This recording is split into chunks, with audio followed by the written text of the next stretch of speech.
Chapter 45-27. When the woman saw Yu, she seemed to be reminded of her daughter. She broke down and cried, "Boo-hoo! I don't want to have another child. I've already lost Duo. She's still so young. Even if she's gone, I can't abandon her. If you ask me to have another child, I feel like I'm betraying Duo. Back then, if she had any symptoms of the flu, I could have sent her to the hospital in time. Perhaps she wouldn't have died so easily." As she spoke, the woman couldn't go on. Obviously, as her husband, he had just comforted her that they could have another child even if they lost their daughter. However, when she saw Yu and thought about how the last time she saw Duo was a cold corpse, her psychological barrier finally collapsed. The man quickly comforted her. Okay, we only have one child. We won't have another child. They had come this time to get their daughter's death certificate. However, when she saw the death certificate, her heart ached uncontrollably. The man was already very sad, but he still had to suppress it and comfort his wife.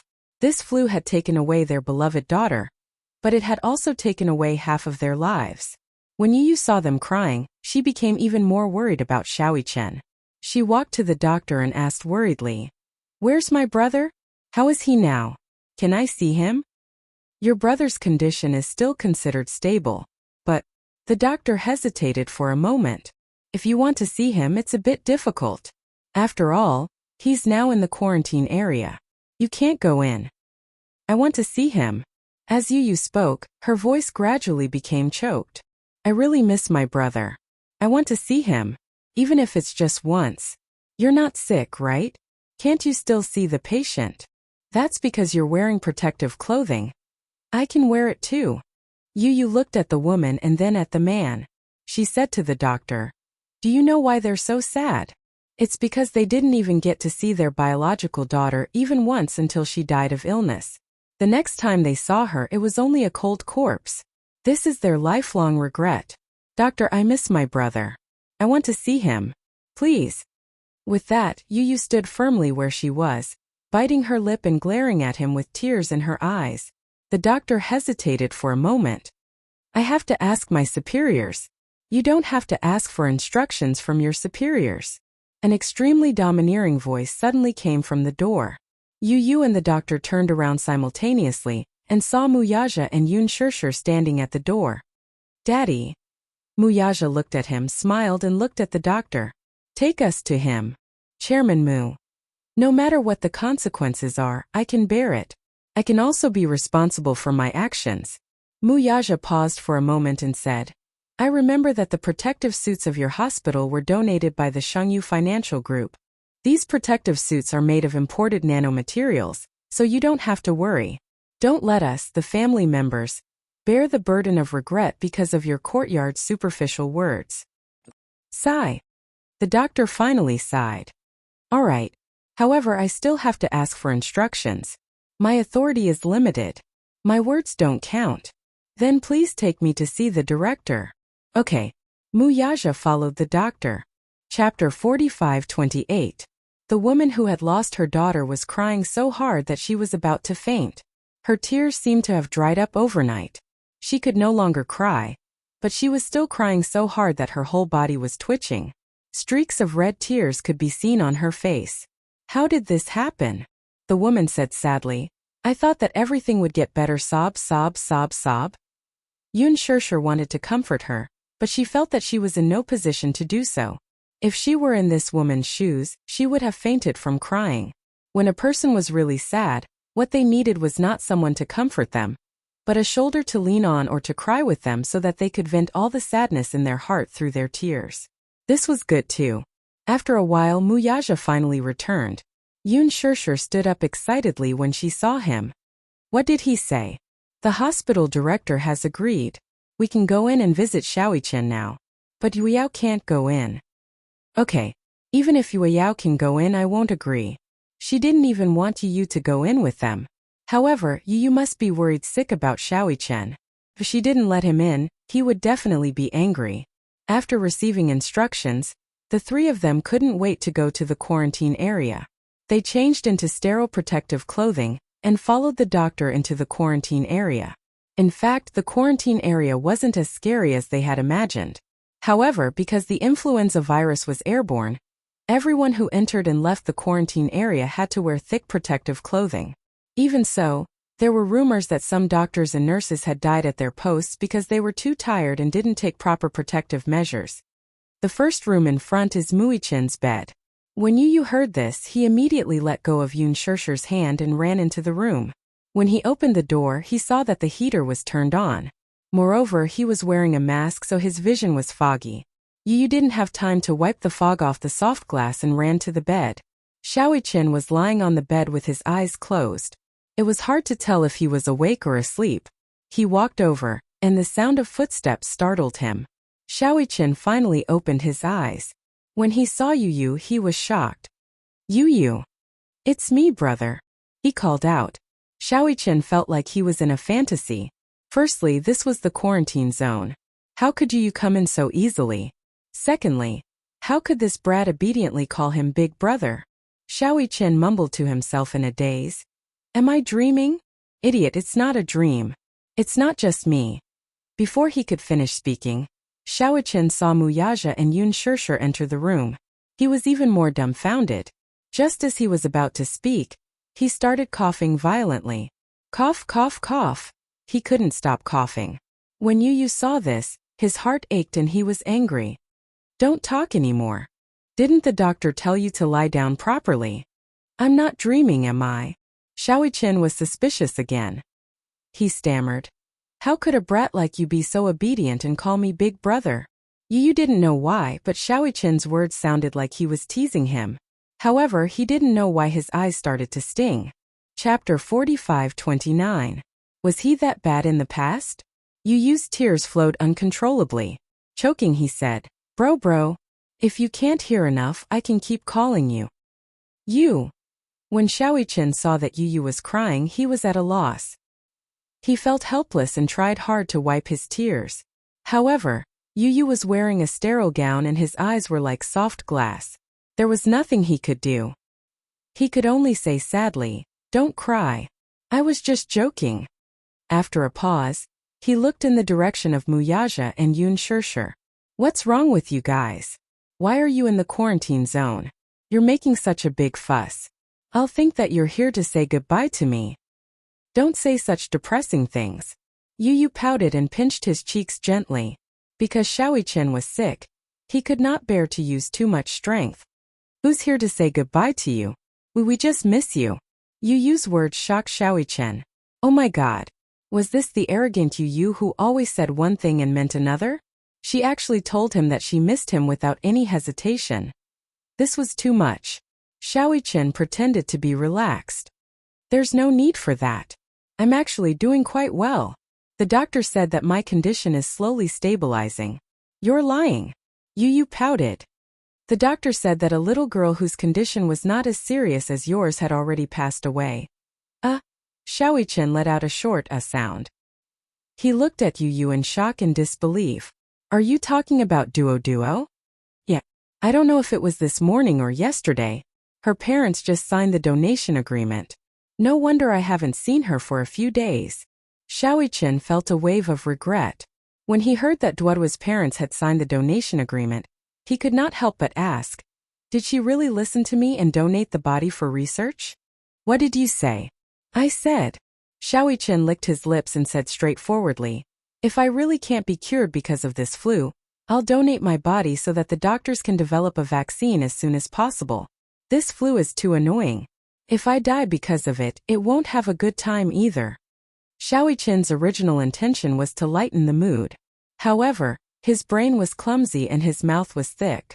The words that came out of his mouth were not very pleasing. Yu pinched his lips and said, Don't talk about death all the time. When did I say that all day long?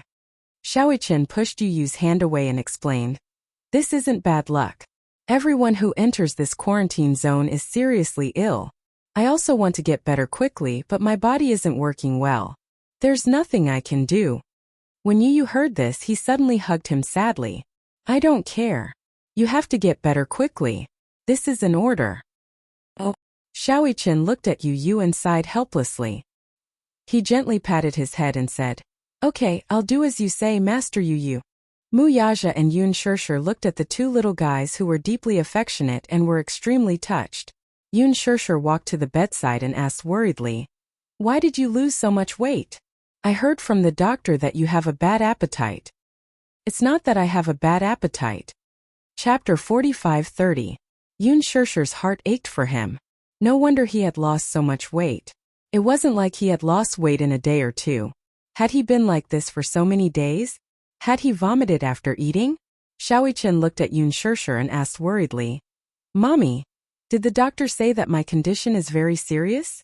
Yun Shirshir could only sigh, not knowing how to answer.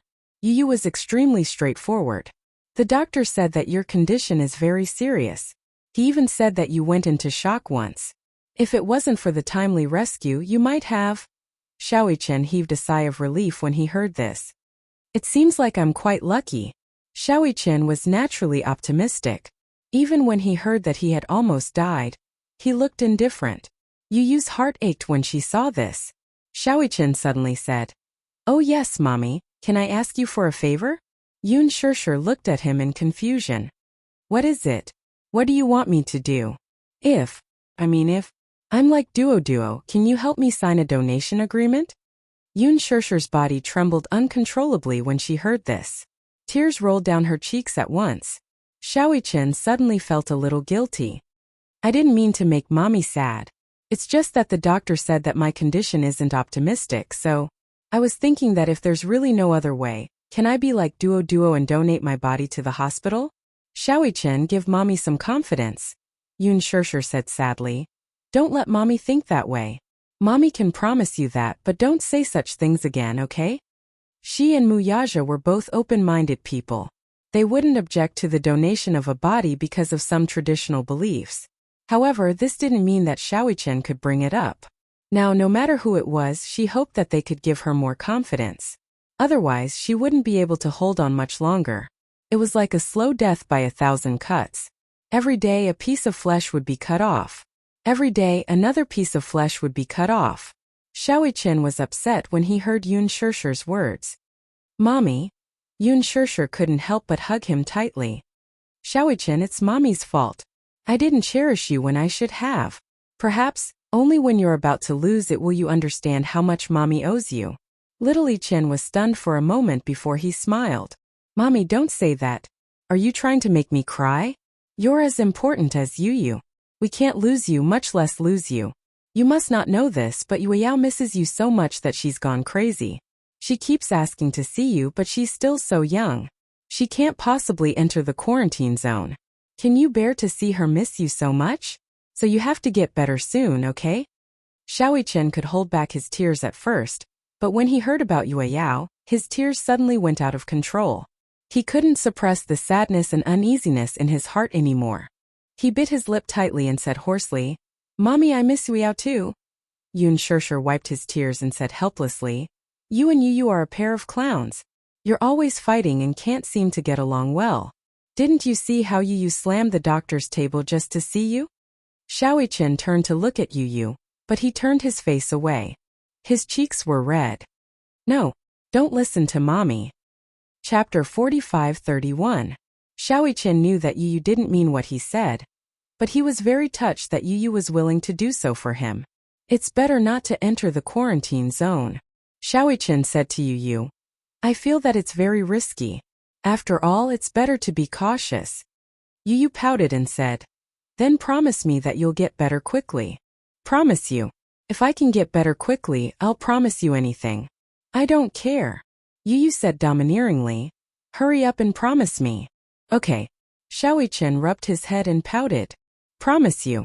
Promise you." The three of them couldn't stay in the quarantine zone for too long. Yun Shirshir reminded Xiaoyichen repeatedly before leaving with Mu Yaja, and Yu reluctantly. At the same time at Hurricane Group, Alice suddenly received news about Gong Jia. The remnants of the sacred shrine have been completely eliminated. However, the leader of the mercenaries who was in charge of Gong Jia's safety replied, "Young Master Jia is also seriously injured. Moreover, with the flu raging, he can't pass through the customs for the time being. The return route to Hurricane Group can't be approved." Also, the FBI is monitoring the hospital.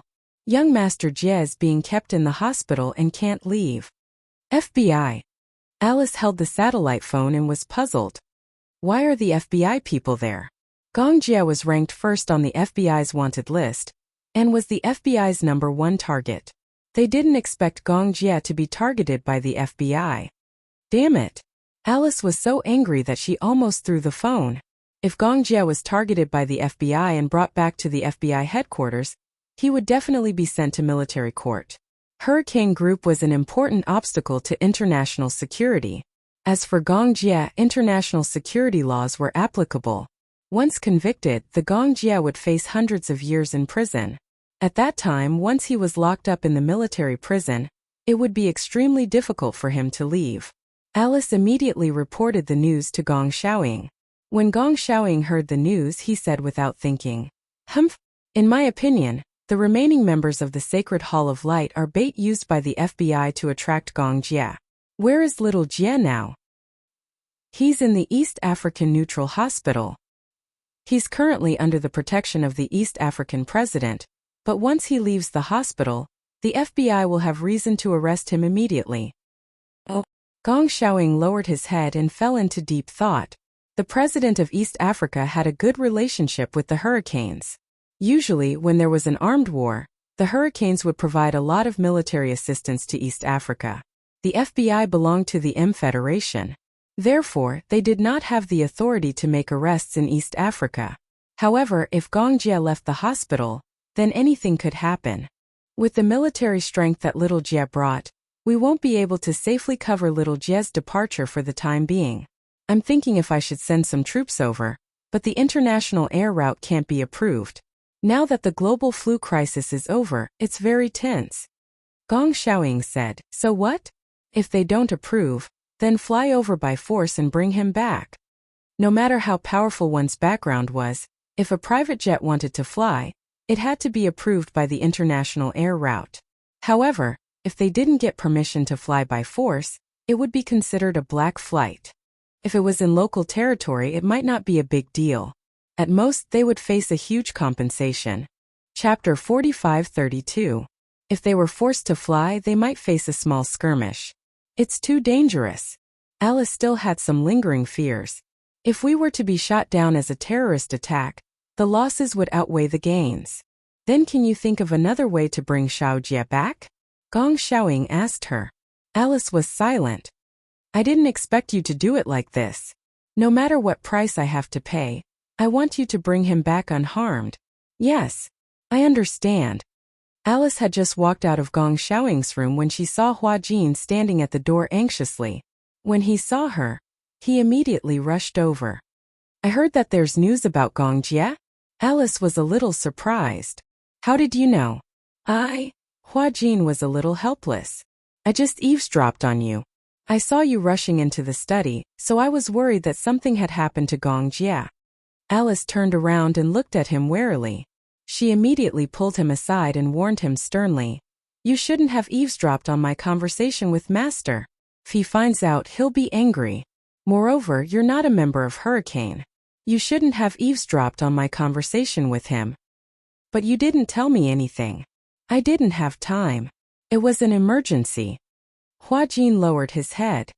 Sorry. After a pause, he said, I just heard you say that there's news about Gong Jie. Yeah, but he's injured. Injured? Hua Jin was even more nervous now. He grabbed her shoulders tightly. Is it serious? Is it life-threatening? It's not a big deal if he's injured, but he's being targeted by the FBI. FBI. When Hua Jin heard this, he was a little confused. What's wrong with the FBI? From what he knew, or perhaps it was because he had been taught in movies, the FBI was the righteous party. Alice narrowed her eyes and looked at him, guessing what he was thinking. Do you think that the FBI is no big deal? That they're the righteous party and won't do anything to Gong Jie? Yeah, what else? You seem to have forgotten. Alice reminded him faintly. Hurricane is not the righteous party. Xiao Jie is the crown prince of Hurricane, and is also a thorn in the side of the Federal Security Organization. If the FBI catches Xiao Jie, he'll definitely be sent to the military court. Military court. Hua Jin grew even more nervous. What will happen then? He'll be sentenced. You can ransom him. Do you think the international court? Hua Jin was even more confused now. Then if I'm sentenced, how long will it be? A few hundred years. You can understand it as a life sentence. In international law, sentences are accumulated according to the level of the crime. Many war criminals were sentenced to hundreds of years in prison, which was equivalent to life imprisonment. Usually, in a domestic murder case, no matter how many victims there were, it would be considered as intentional homicide. But in the Anglo-American legal system and the international court, every person killed would be convicted of murder. In the end, the criminal punishment for each crime would be added together, resulting in a sentence of hundreds of years. Hua Jin widened his eyes in shock. Hundreds of years. Anyway, the most important thing now is to bring Xiao Jie back as soon as possible. That's scary. Hua Jin reacted. How could he forget that Gong Jia was the #1 target on the wanted list? Chapter 45-33. Then what should we do? Hua Jin said. We have to save him as soon as possible. I'll go and approve the flight route first. Alice said. You don't have to worry about anything. Just stay on the island. I want to go too. Alice glared at him. What are you going to do? I can help a little, right? Alice was speechless. You go, as long as you don't drag me down. Okay. I promise that I won't be a burden. Hua Jin thought that she had agreed and made a solemn vow. Alice glared at him, but she didn't have any temper. Anyway, you just stay on the island. Alice left without looking back. Hua Jin looked at the direction she left unwillingly and clenched his fists. Alice, the flight route still can't be approved. East Africa was not a peaceful place now. In addition to the war, there was an outbreak of influenza, and the fierce plague brought about by the war. The epidemic spread, and the international air routes had been blocked, all the routes to and from East Africa. At present, the war was in a stalemate. In addition, the troops of various countries could not enter East Africa. If it's not allowed, then we'll fly by force. Alice gave the order, and the logistics department immediately went to prepare the materials needed for the flight. Alice asked Vermilion Bird to dispatch 3 troops of mercenaries. The number of mercenaries was not important, but the quality. This time, in order to bring Gong Jie back safely, Vermilion Bird dispatched almost all the elites to Alice. They set off at a quiet dawn. Alice calculated the time. If there were no accidents, they would land in East Africa at night. The flight route avoided other countries as much as possible. At present, East Africa had fallen, and it would not pose any threat to the flight and landing. As long as they did not pass through other countries, it should be fine. This kind of thing could not be foolproof, but Alice avoided all the accidents as much as possible. At dawn, the mercenaries boarded the plane in an orderly manner. After Alice counted the supplies and the number of people, she found that there was one more person. He guessed that Vermilion Bird must have felt that this person was not enough, so she sent another mercenary. Thus, he did not think too much and prepared to set off. The hatch slowly closed. Wearing the combat suit, Hua Jin carried the heavy combat bag. Looking at the tightly shut cabin door, he finally let out a sigh of relief. When Alice dispatched the mercenaries, he secretly stole a house, disguised himself as a mercenary, and boarded the plane. Although Alice had repeatedly emphasized how dangerous this trip was, he still didn't care. He didn't know what possessed him, but when he thought of the danger Gong Jia was in, he couldn't stay on the island and wait for his return. He could only repeatedly warn himself not to be a burden to Gong Jia, even though he knew that his actions were a little rash. But Hua Jin heaved a deep sigh. Beside him, a mercenary spoke. Everyone be vigilant. We are facing the FBI this time. The FBI is the most treacherous. In order to achieve their goals, they will do anything. In short, be vigilant. Understood. The one who gave the order was a relatively authoritative captain. Hua Jin looked at him and did not speak. After dawn, the sky turned white. The plane finally took off. Chapter 45-34. Hua Jin was jolted awake by a strong jolt. He opened his eyes in shock. The fuselage was traveling through the airflow and was shaking violently. However, the The mercenaries beside him were already used to this kind of jolt. They hugged their combat hugs and continued to sleep. They were indeed well-trained mercenaries. Even their sleeping posture was uniform. Hua Jin was a little thirsty. He rummaged in the combat bag for water. Footsteps were approaching. He raised his head alertly and saw Alice looking over. Before he could lower his cap, Alice exclaimed, "Hua Jin!" "Oh." Hua Jin raised his hand awkwardly and waved at her. "Oh. Hi, haha, what a coincidence." Alice also raised her hand and slapped him hard on the top of his head. "Why are you here?" And Alice tugged at his clothes in disgust and asked suspiciously, "What's with your clothes?" Also, what's up with your equipment?" Alice snatched his heavy combat bag and opened it. There were all kinds of dry food, snacks, and drinks. His eyelids suddenly twitched violently. I was afraid that there would be no food and water along the way, so I prepared some in advance. Last time in East Africa, he and Gong Jia almost starved to death. That was because he learned his lesson and prepared dry food in advance just in case. Alice slapped him on the head again. "Ouch! That hurts. Do you want to die?" Alice put on a fierce expression and said fiercely, "You can't even protect yourself. Why are you following us? Why are you joining us?" Hua Jin raised his hand and swore, "I swear I won't drag you guys down. You have such a big bag full of food. Are you running away? Also, the scariest thing in East Africa is not the FBI but the plague. Do you know about the plague? If you get infected with the plague, your life will be over." Hua Jin pursed his lips. "Anyway, no matter how much you scold me, I'm still going." No one could stop his will. Alice was startled. She looked at Hua Jin, who seemed to be secretly angry, and sighed helplessly. "Hey, I got it. It's useless to say anything now. You've already boarded the plane. Can I still throw you out of the plane?" Hua Jin's face immediately changed from gloomy to affectionate, revealing a puppy-like smile. "You're still laughing." Hua Jin immediately stopped laughing.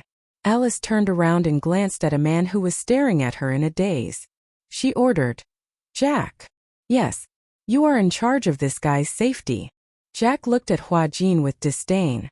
Hua Jin saw the look of disdain in his eyes and pretended not to see it, but he was not convinced in his heart. Was he that weak? Did he have to look at him with such disdain? "I don't need anyone to protect me. I can protect myself." Hua Jin patted his combat bag and said, "I brought my own gun." When in danger, he would never give in. If he was not convinced, he would fight. Alice slapped him again. "Since you're on the plane, you have to obey all orders. Otherwise, if you piss me off, I will really throw you out of the plane." She looked at Hua Jin with a threatening gaze. Chapter 45-35. There wasn't a single light in the hospital ward. The curtains were all drawn, blocking out the bright sunlight outside the window. Gong Jia stood by the window and gently lifted a corner of the curtains. With a strong ray of light, he immediately caught a glimpse of a few blonde men in casual clothes walking back and forth below the hospital. No matter how the FBI disguised themselves, their appearance was too obvious among the tan doctors and nurses. This group of people had been loitering around the hospital floor for so long. It was said that the FBI had gathered elites with high IQ, but in his opinion their IQ was lacking. However, a fool couldn't win against a large number of people. This time the FBI had sent over 30 fully armed people. They were determined to arrest him and bring him back to the military court. He put down the curtains and turned around. In the room, a few mercenaries were sitting on the sofa, playing with the guns in their hands. "Young Master Jia, your injury hasn't healed yet. Go back to bed and lie down." Gong Jia returned to the bed and sat down. "When will Alice arrive? If there are no accidents, she should arrive in East Africa tomorrow." "How many people did she bring?" 3 troops. "That's enough." Gong Jia crossed his arms and leaned against the headboard. He said coldly, "When we get back, we'll settle the score with the FBI. The FBI is really shrewd. They purposely leaked the news of the remaining members to Hurricane, and Gong Jia cleaned up the remaining members. The mantis stalks the cicada, unaware of the oriole behind. Gong Jia's whereabouts were undoubtedly exposed to the FBI's eyes. However, it was still a little difficult to catch him. This hospital was a neutral hospital. It was not bound by any government treaty, nor was it bound by any international law. This was a hospital set up by humanitarian organizations to stop donations. No official organization could carry out any arrest activities here. The FBI was backed by the Federation, so they had no right to arrest anyone in the hospital. However, it was obvious how determined the FBI was to catch him. If he didn't leave the hospital, they would wait at the door. Was Gong Jie going to stay in the hospital for the rest of his life? Thus, the FBI waited at the hospital all night. Originally, Gong Jie didn't care about the FBI. However, after eradicating the remnants of the Sacred Halls sect, the mercenaries he brought out were greatly weakened. If they were to clash head-on with the FBI, the gains would not make up for the losses. The plane landed smoothly at the airport in East Africa. Instead of calling it an airport, it would be more accurate to call it a wasteland. Previously, the armed forces had wantonly bombed the railways, airports, and all the transportation fortresses into ruins. The plane hovered over the ruins for a long time before landing on a grassy area next to the airport. After the plane landed, everyone got off the plane. Looking at the devastated airport, no one was surprised. They were used to war. Only Hua Jin. He was stunned by the scene in front of him. Living in a peaceful country, he had never thought that war would bring about such cruelty. Even though he had experienced the war personally, East Africa had become like this after not seeing it for such a long time. It was a complete mess, and not a single blade of grass grew. It was said that East Africa had temporarily stopped fighting because of the plague, but no one knew when the war would rage again. The peacekeeping force had already intervened, but now it was useless. What are you waiting for? Chapter 45-36. Hua Jin asked curiously, "Are we going straight to the hospital now?" Alice frowned and said, "Let's not go to the hospital first. The flight is tiring. Let's go to the relay station to rest first." Okay. Alice had asked Hua Jin to listen to her no matter what. Hua Jin did not dare to make his own decisions. He was afraid that he would cause trouble for her and Gong Jie. At the same time, good news came from the hospital. The Capital Medical University had successfully developed a vaccine against influenza. After several tests, the success rate of the vaccine was guaranteed. However, it would take some time before the vaccine could be put into use. The safety of the vaccine had to be confirmed before it could be widely used. The entire world was in a state of panic in the 2 months between the beginning of the pandemic and the introduction of the vaccine. The Capital Medical University was the first to develop an inactivated vaccine, which shocked the entire world. No one expected country Z to be the first to develop a vaccine against influenza. At that time, they had only received news that the vaccine was successfully developed. No one knew when the vaccine would be put into use. However, this gave Yun Shirshir a glimmer of hope. The successful development of the vaccine meant that the influenza was not invincible.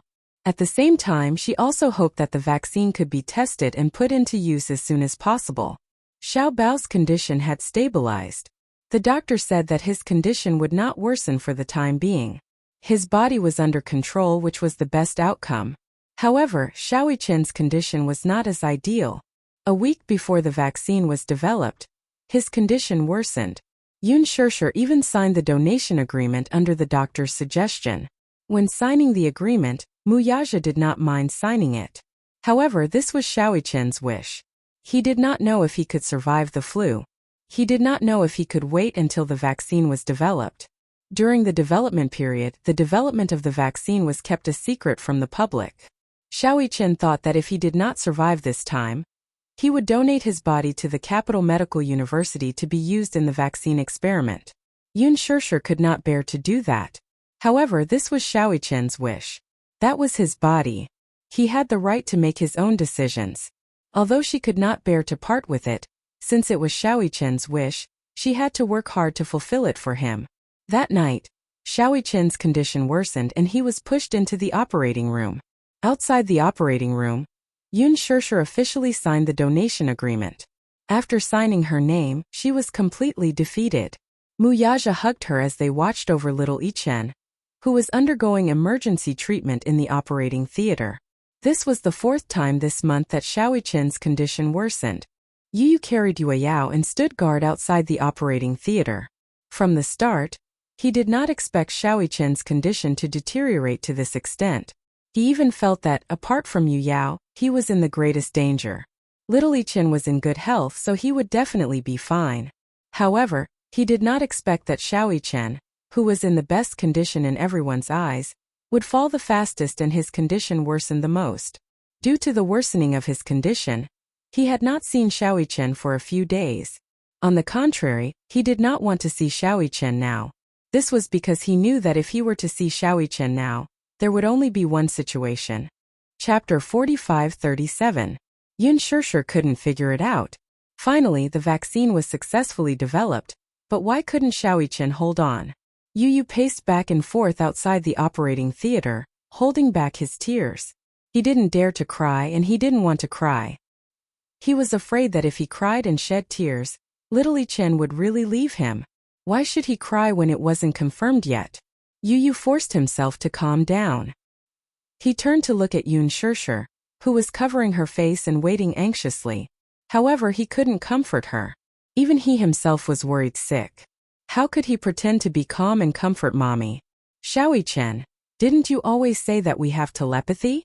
Yu stared at the door of the operating theater and thought to himself, you always said that we don't have telepathy, so I definitely don't care about you.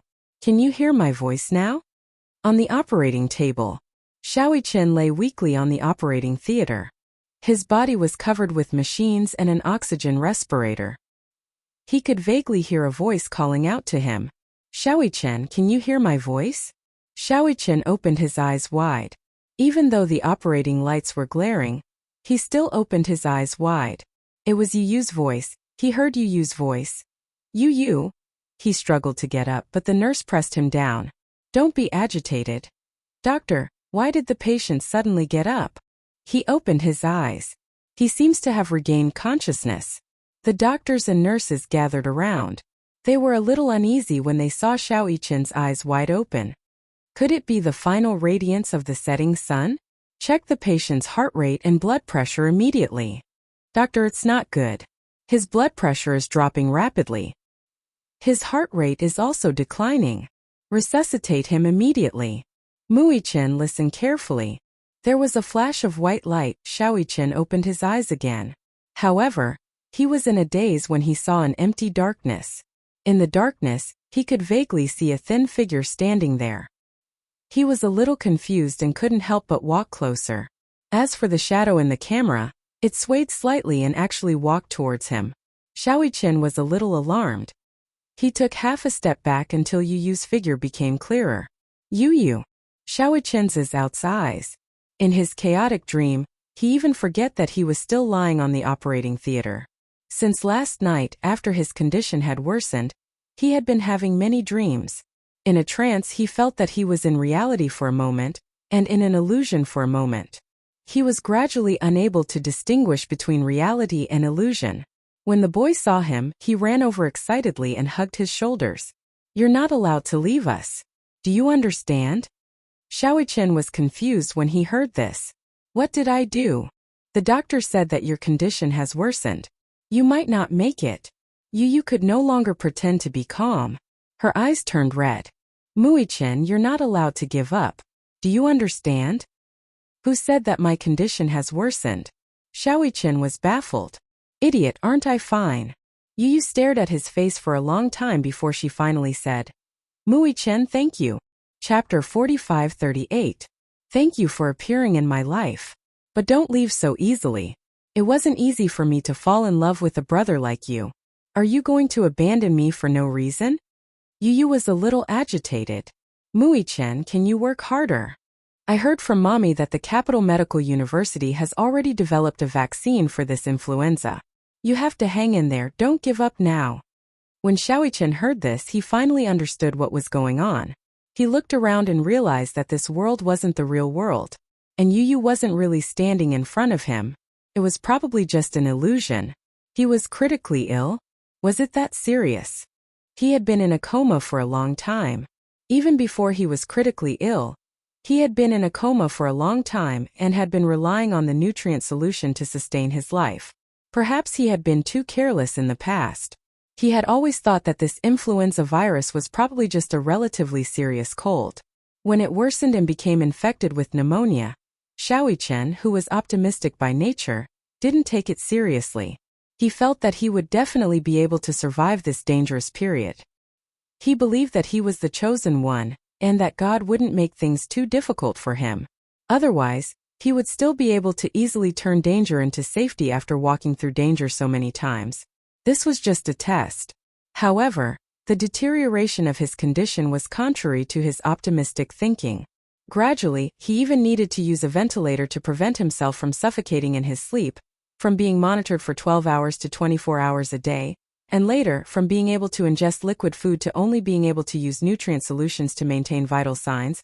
He slowly accepted the fact that this aggressive influenza was definitely not as easy to deal with as he had imagined. As the pneumonia spread, it slowly spread to his other organs. So, wasn't he in the real world now? Yu said to him, "You're in the resuscitation room now. Everyone is waiting for you, so you have to pull yourself together. You can't give up just like that, okay?" Xiaoqian was a little confused. "I'm in the resuscitation room. Idiot, don't you feel anything?" Xiaoqian did not know whether to laugh or cry. "I really don't feel anything." If not for you waking him up, his consciousness would still be in the chaotic space and he would not be aware of his current situation. "You don't worry. I'll definitely get better." "That's all talk, I don't believe it." Yu suddenly smiled with tears in her eyes and stretched out her pinky finger. "Unless you pinky swear with me." "Pinky promise." When Xiaoqian saw this, he smiled helplessly and stuck out his pinky. "I really don't know what to do with you. Let's pinky swear then." "Pinky promise. Don't change your mind for 100 years. After Xiaoqian finished speaking, he couldn't help but ask curiously, "Yu, I'm a little curious. You said pinky swear, but why did you have to hang yourself? And not to change for 100 years?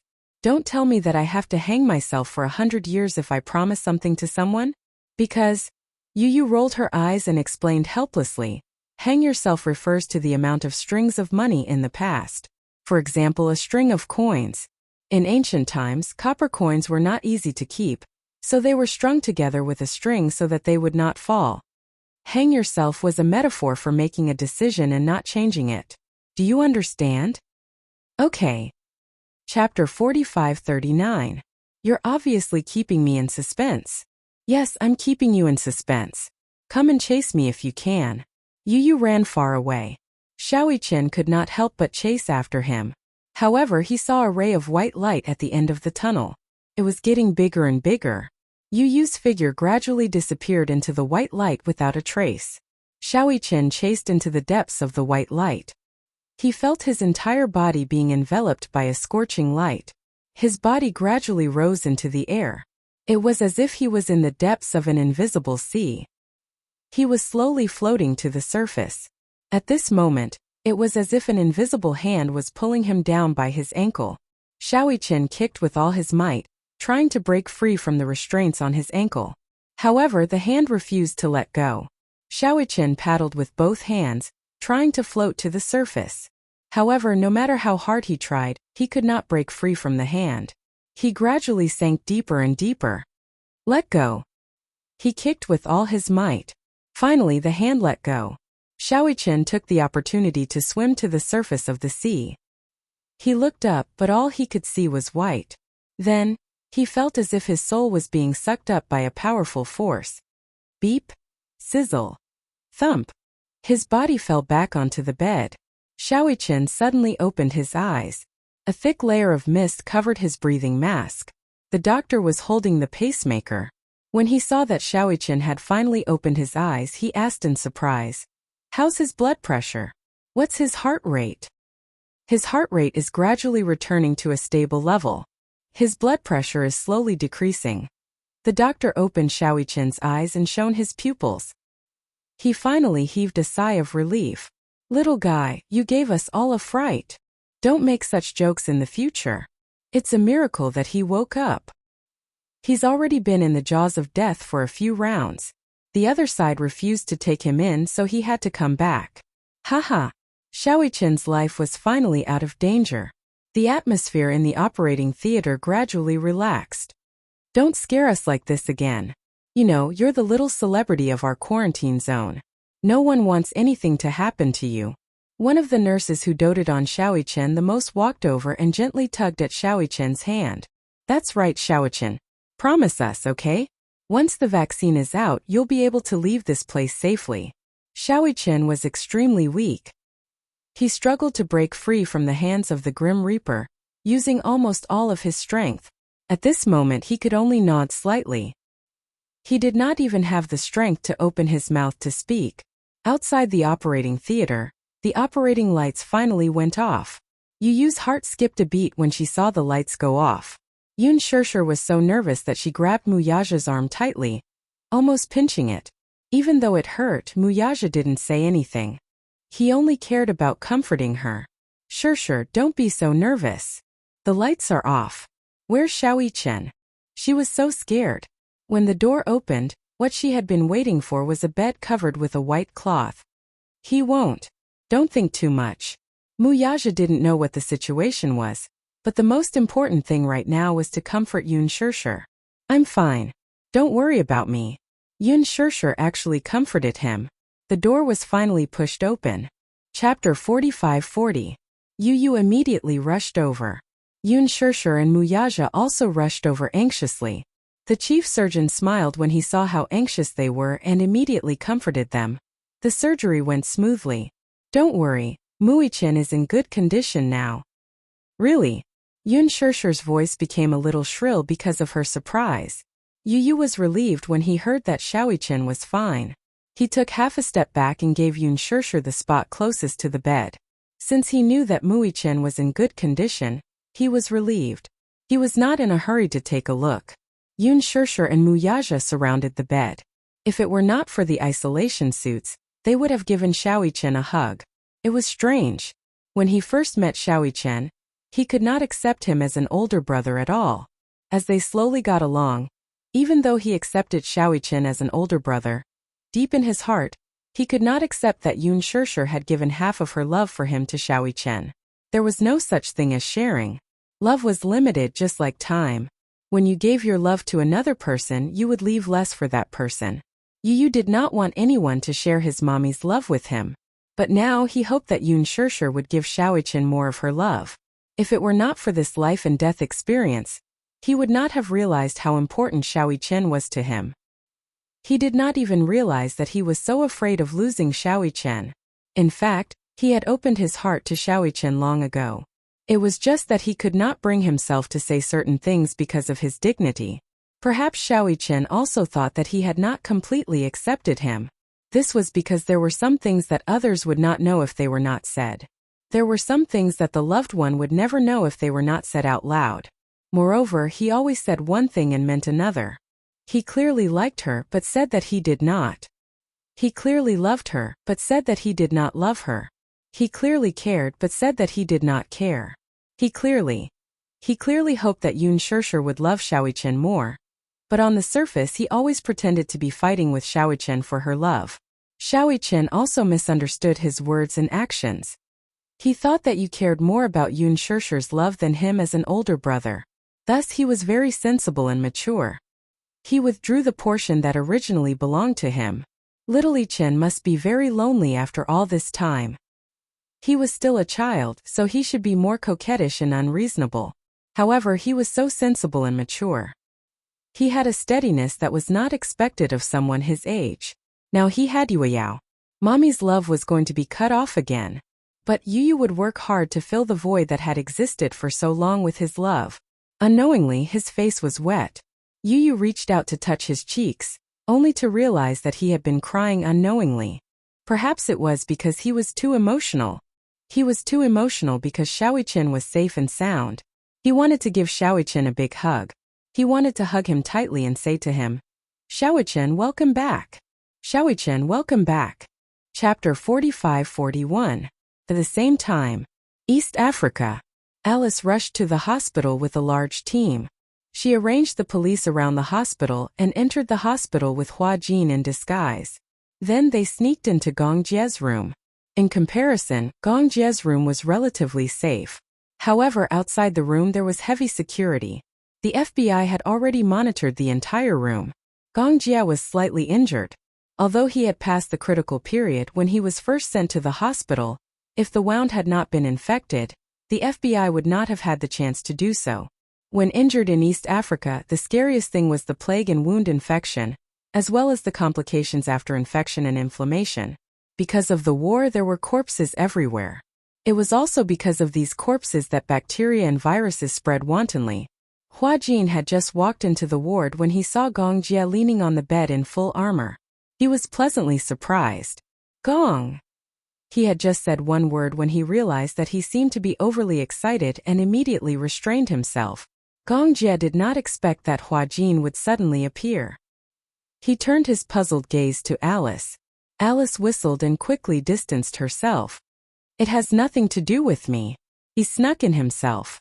Snuck in. Gong Jia was doubtful of this statement.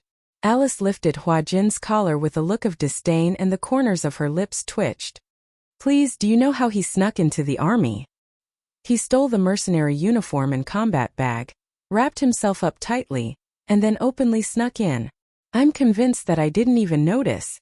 Gong Jia's expression turned ugly when he heard this. What are you doing here? Hua Jin casually made up an excuse. I'm just here to take a look. You came to a war-torn area to take a look? Gong Jia snorted coldly. If your words are posted online, you'll be called a brainless idol. Hua Jin heaved a sigh of relief. I'm not a public figure anymore. There's no need for such taboos. When he was a public figure, he had to be on tenterhooks with every word he said. Every nerve in his body had to be stretched taut. Even when facing the camera, every word and sentence had to be prepared by the public relations company. Every word was very meticulous. If it was an ordinary person, even if they made a few jokes in private, it would be harmless and no one would take it to heart. As for public figures, their flaws and strengths would be magnified infinitely. Even if it was an unintentional mistake, he would be consigned to eternal damnation. After leaving the entertainment industry for so long, he still hadn't gotten used to such a relaxed lifestyle.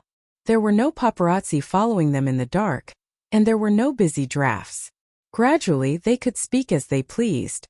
Alice glanced at Hua Jin from the corner of her eyes and said helplessly, Hey, do you have to be so arrogant? Why don't you just say that you're worried? Hua Jin was still stubborn. Who's worried? When Gong Jia heard this, his tense handsome face suddenly relaxed a little. Oh, you're here because you're worried about me? No. Hua Jin denied flatly and glared at Alice. If you talk nonsense again, You'll what? Chapter 45-42. Gong Jia looked at Hua Jin with a teasing gaze. The latter whistled awkwardly. She made it up. Got it. Of course, Gong Jia could tell that he was lying to him. Hua Jin snorted in his heart. What? Wasn't this man fine? He didn't have a broken arm or a broken leg like he had imagined. He thought that Gong Jia was seriously injured and trapped in East Africa. But in the end, his leg was fine and so was his arm. He didn't even know how to cry the tears he had prepared all the way here. If he had known earlier, he wouldn't have come. He would have taken such a big risk. But that was how he acted in a fit of pique. He heaved a sigh of relief when he saw that Gong Jia was fine and had only suffered some minor injuries. He did not know how serious his injuries were, but at least he was not in any serious condition for now. Nothing was more important than a person being fine. Oh. Outside the hospital, the FBI has deployed many people. According to my observation, the hospital is surrounded by more than 20 agents. As for how many are outside the hospital, I'm not sure. Alice and Gong Jia sat opposite each other. The huge ward was filled with mercenaries. Gong Jia furrowed his brows in frustration. They won't give up until they catch me. They've schemed so much just to bring you back to the Nuremberg military court. I think those judges are already rubbing their hands and getting ready. If they can put you on trial, they can immediately retire with glory. That's not the problem. Gong Jia looked out of the window thoughtfully. I'm only thinking about one problem now. Alice looked at him in confusion. What's the problem? Gong Jia looked at her meaningfully. Do you still remember what day tomorrow is? Tomorrow. After he mentioned it, Alice was a little confused for a moment. That's right. Was tomorrow an important day? Alice raised her watch and looked at the date on it. She calculated tomorrow's date, but she couldn't think of anything important. Is there anything important tomorrow? Alice was at a loss. Gong Jie snorted in disdain and crooked his finger at her. Come here. Alice inched toward him curiously, but the man unceremoniously pinched her nose and flicked her forehead. It's my birthday tomorrow, dummy. Alice covered her forehead in pain, but when she heard Gong Jie say that tomorrow was her birthday, her eyes flickered a little. She slapped her forehead again. How could I forget? It's your birthday tomorrow. Maybe you haven't gotten over the jet lag yet. Humph, I think you don't care about this at all. Don't worry. Where's the present? Gong Jie opened his palm to her like a child, asking for a gift. Alice braced herself and replied, I didn't prepare a gift. Gong Jie cast a sidelong glance at her, clearly expressing his dissatisfaction. Behind them, Hua Jin looked at them silently. He felt that there was an indescribable chemistry between the two of them. It was said that the two of them had known each other for a long time and had gone through fire and water together. This kind of chemistry couldn't be cultivated overnight. Moreover, Alice had sacrificed so much for him. Because Gong Jie was infected with the virus, in order to save him, Alice used her own body to experiment on the vaccine. If it weren't for her, Gong Jie wouldn't have been able to survive the infection of the virus. And because her body was affected by the experiment, she lost her fertility. Chapter 45-43. She had never told him about it. Why? Was she afraid that he would feel guilty if he found out? Perhaps she did not want this matter to bind Gong Jie for the rest of his life. If it were another woman, she might have told Gong Jie about this matter to make him feel guilty. This way her love would become righteous. Then what if it was him? If he had sacrificed so much for someone, would he really remain silent? So far, the only person who could make him sacrifice without any complaints was Yun Shirshir. He had not dared to think that he would remove his cornea for Yun Shirshir. He had not dared to think about it before. He even thought that he would not do it. But now that things had developed to that point, he did it almost without any hesitation. Then, if the same thing happened again and the other party was Gong Jie, would he still do it? To be honest, he did not know if he could do what Alice did. Alice's love for Gong Jie was too heavy and too great. For Gong Jie, she personally brought people and came to East Africa to look for him regardless of the consequences. She loved Gong Jie so much. Why did she not confess to him? If Gong Jie knew about this, what would he think? Hua Jin was deep in thought when he heard Alice say, You're still thinking about a birthday present at this juncture? He came back to his senses and looked at Alice. However, he saw Alice looking at Gong Jie with a look of disdain. It's my birthday tomorrow. I'll have to trouble you. I'll celebrate it with you when we get back to the island. I want to celebrate it. Gong Jie even sighed. Originally, I wanted to rush back to celebrate my birthday with my sister. He was born on the same day as Yun Shirshir. His biggest wish was to celebrate his birthday with Yun Shirshir every year. He was afraid that he could not do it this year. Gong Jie could not help but feel a little regretful. I'll go outside and check if there are any FBI soldiers in the hospital. As Alice spoke, she stood up, looked around and said to Hua Jin, You stay in the ward obediently, do you hear me? I heard you. Alice walked out with her men. Hua Jin stared at Gong Jie's back. For a moment he was in a daze. He was hesitating whether or not he should tell him about it. It wasn't that he was being nosy. Instead, he had the right to know who had risked their lives to save him back then. It was not that he wanted to fight for something for Alice. Instead, it was a personal sacrifice. Although it was not for the sake of getting what he wanted, at the very least, he wanted to let Gong Jie know that he had paid such a huge price. This was the right of Gong Jie. It was also Alice's duty. Similarly, there was one more thing he wanted to confirm. Hua Jin suddenly plucked up his courage, walked in front of Gong Jie, and sat down opposite him. Gong Jie's knuckles, which were holding the teacup, stiffened. He looked at him in a daze. He had a feeling that he had something important to say to him. What's the matter? I think that Alice is actually quite good. Gong Jie was speechless. This sentence, which came out of nowhere, did indeed stun him. Yes, I know that she's quite good. What about you? How do you feel about her? Hua Jin asked again. Gong Jie's lips twitched. What do you mean by how do I feel about her? You've always treated her as a good friend. Gong Jie pondered for a moment and then said seriously, rather than calling her a friend, it's better to call her a comrade. Comrade? Revolutionary friendship? Chapter 45-44. Hua Jin sat down opposite him. I think that Alice is quite good. Gong Jie looked at him suspiciously. He didn't understand why he was suddenly telling him this. Hua Jin continued. Alice may sound mean, but she has a sharp tongue but a soft heart. Gong Jie tapped the table lightly with his fingers. Do you have something to say? Hua Jin licked his lips. I have a feeling that you have something to say, but you're hesitating. It's like this. Hua Jin took a deep breath and said, I think that you owe her a thank you. Gong Jie was stunned. Do you know why Alice is infertile?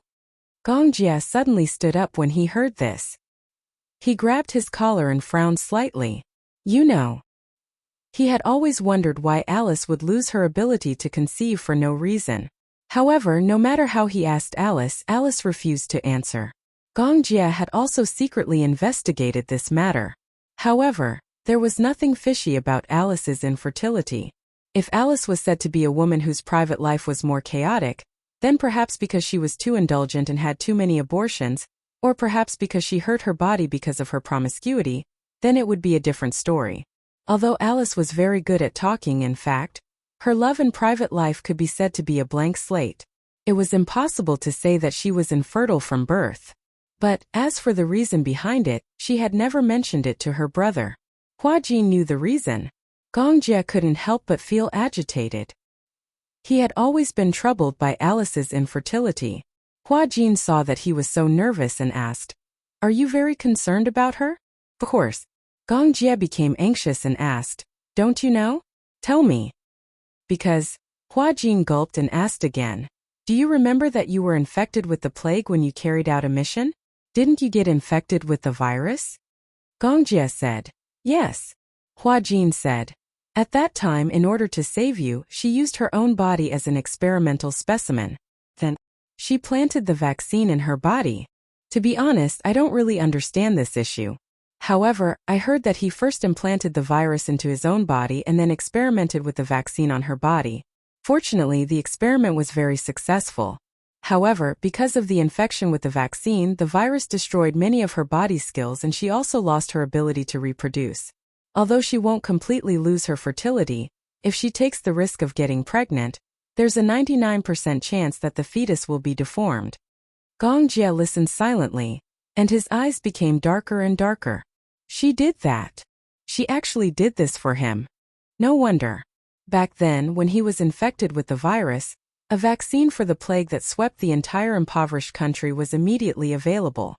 He only knew that Alice was one of the main researchers for this vaccine. However, he didn't know that she was the one who took the initiative and used her own body as an experiment. After the vaccine was developed, it had to be tested before it could be used. And Alice was willing to use her own body as an experiment for him. Gong Jie immediately let go of Hua Jin's collar and supported himself on the table, somewhat unable to accept this fact. Chapter 45-45. I wanted to say it too, but... Gong Jie turned to look at her. She didn't want you to say it? This stupid woman. Gong Jie punched the table angrily. Who asked her to do this? She did it to save you. She didn't know that she would lose her fertility because of this experiment. After a pause, Hua Jin continued. But I think that if she were to go back and make a choice again, even though she knew that she would lose her fertility, I think she would still do it. Because... Gong Jie's lips curled into a smile. She likes me. You knew? If I didn't know, I wouldn't be Gong Jie. It was just that he had always pretended not to know. He had tried to make it clear, but Alice didn't confess her feelings. He didn't have the right to say that. He even felt that he had gone overboard. Alice didn't express her feelings, but he still had to reject her cruelly. Alice didn't say anything, but she probably knew that he didn't have any feelings for her. In fact, both Alice and Gong Jie were very smart. Smart people could see through each other's feelings from their words and actions. If two people liked each other but didn't confess their feelings, then they must be idiots.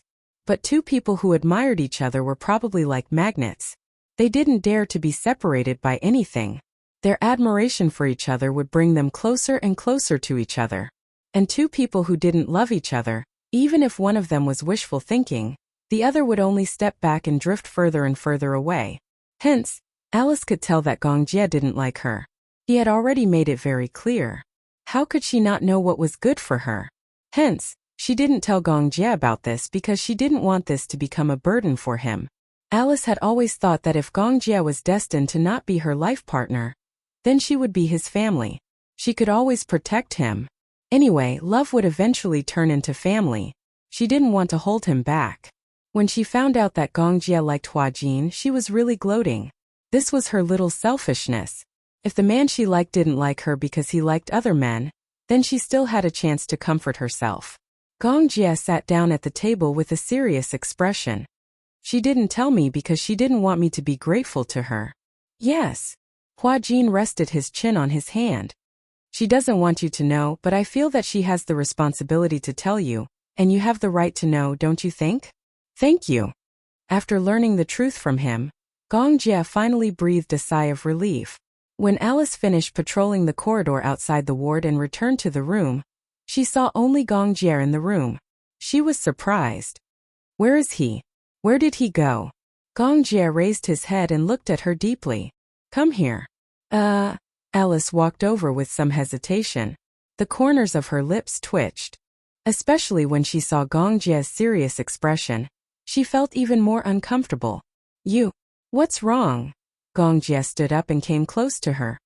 Let me ask you, is it because of me that you lost your ability to conceive? When Alice heard this, she froze on the spot as if she had been struck by lightning. I know everything. If Hua Jin didn't tell me about this, how long did you intend to keep it from me? Chapter 45-46. Alice didn't sound angry. Instead, she sounded powerless and helpless. She had been betrayed by Hua Jin despite trying so hard. She really didn't want Gong Jie to know about this matter. After all, this was a one-sided decision that she had made. Gong Jie wasn't responsible for it. Shouldn't I know the cause and effect of this matter? Gong Jie didn't think much of it. Why did you do that? I don't know. I just did it subconsciously, Alice said. At that time it was also a spur of the moment. So, I want to hear the truth. Because, Alice shrugged and said in a very relaxed tone, because I like you. I like you so much that as long as you're alive, I'm willing to pay any price. She was such a simple-minded person. Liking someone probably meant that she wanted him to be good. Actually, this wasn't selflessness. It was just purely she wanted him to be good. That was all, Alice hurriedly said. I didn't mean to hide it from you. I just didn't want to burden you and make you feel guilty because of this matter. Gong Jie said angrily, do you think I'm worried about you? Or do you think I'll blame myself and feel guilty towards you because of this matter? You won't? Of course not. Alice actually heaved a sigh of relief. That's good then. It's not a big deal anyway. She was finally able to put down the huge rock in her heart. She was really relieved to hear that from her brother. Gong Jie looked at her relieved expression and for some reason, felt tears welling up in his eyes. Earlier on, he had just said those words out of anger.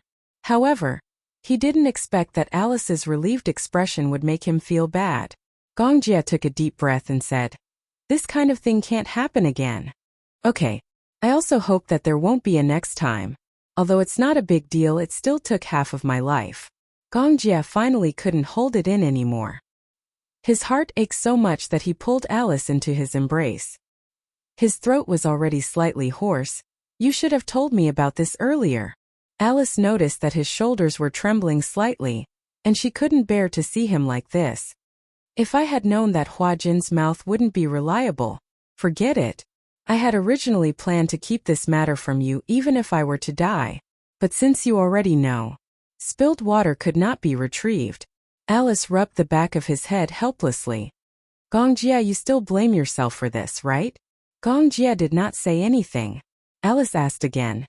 Do you know why I never told you? Gong Jie was still speechless.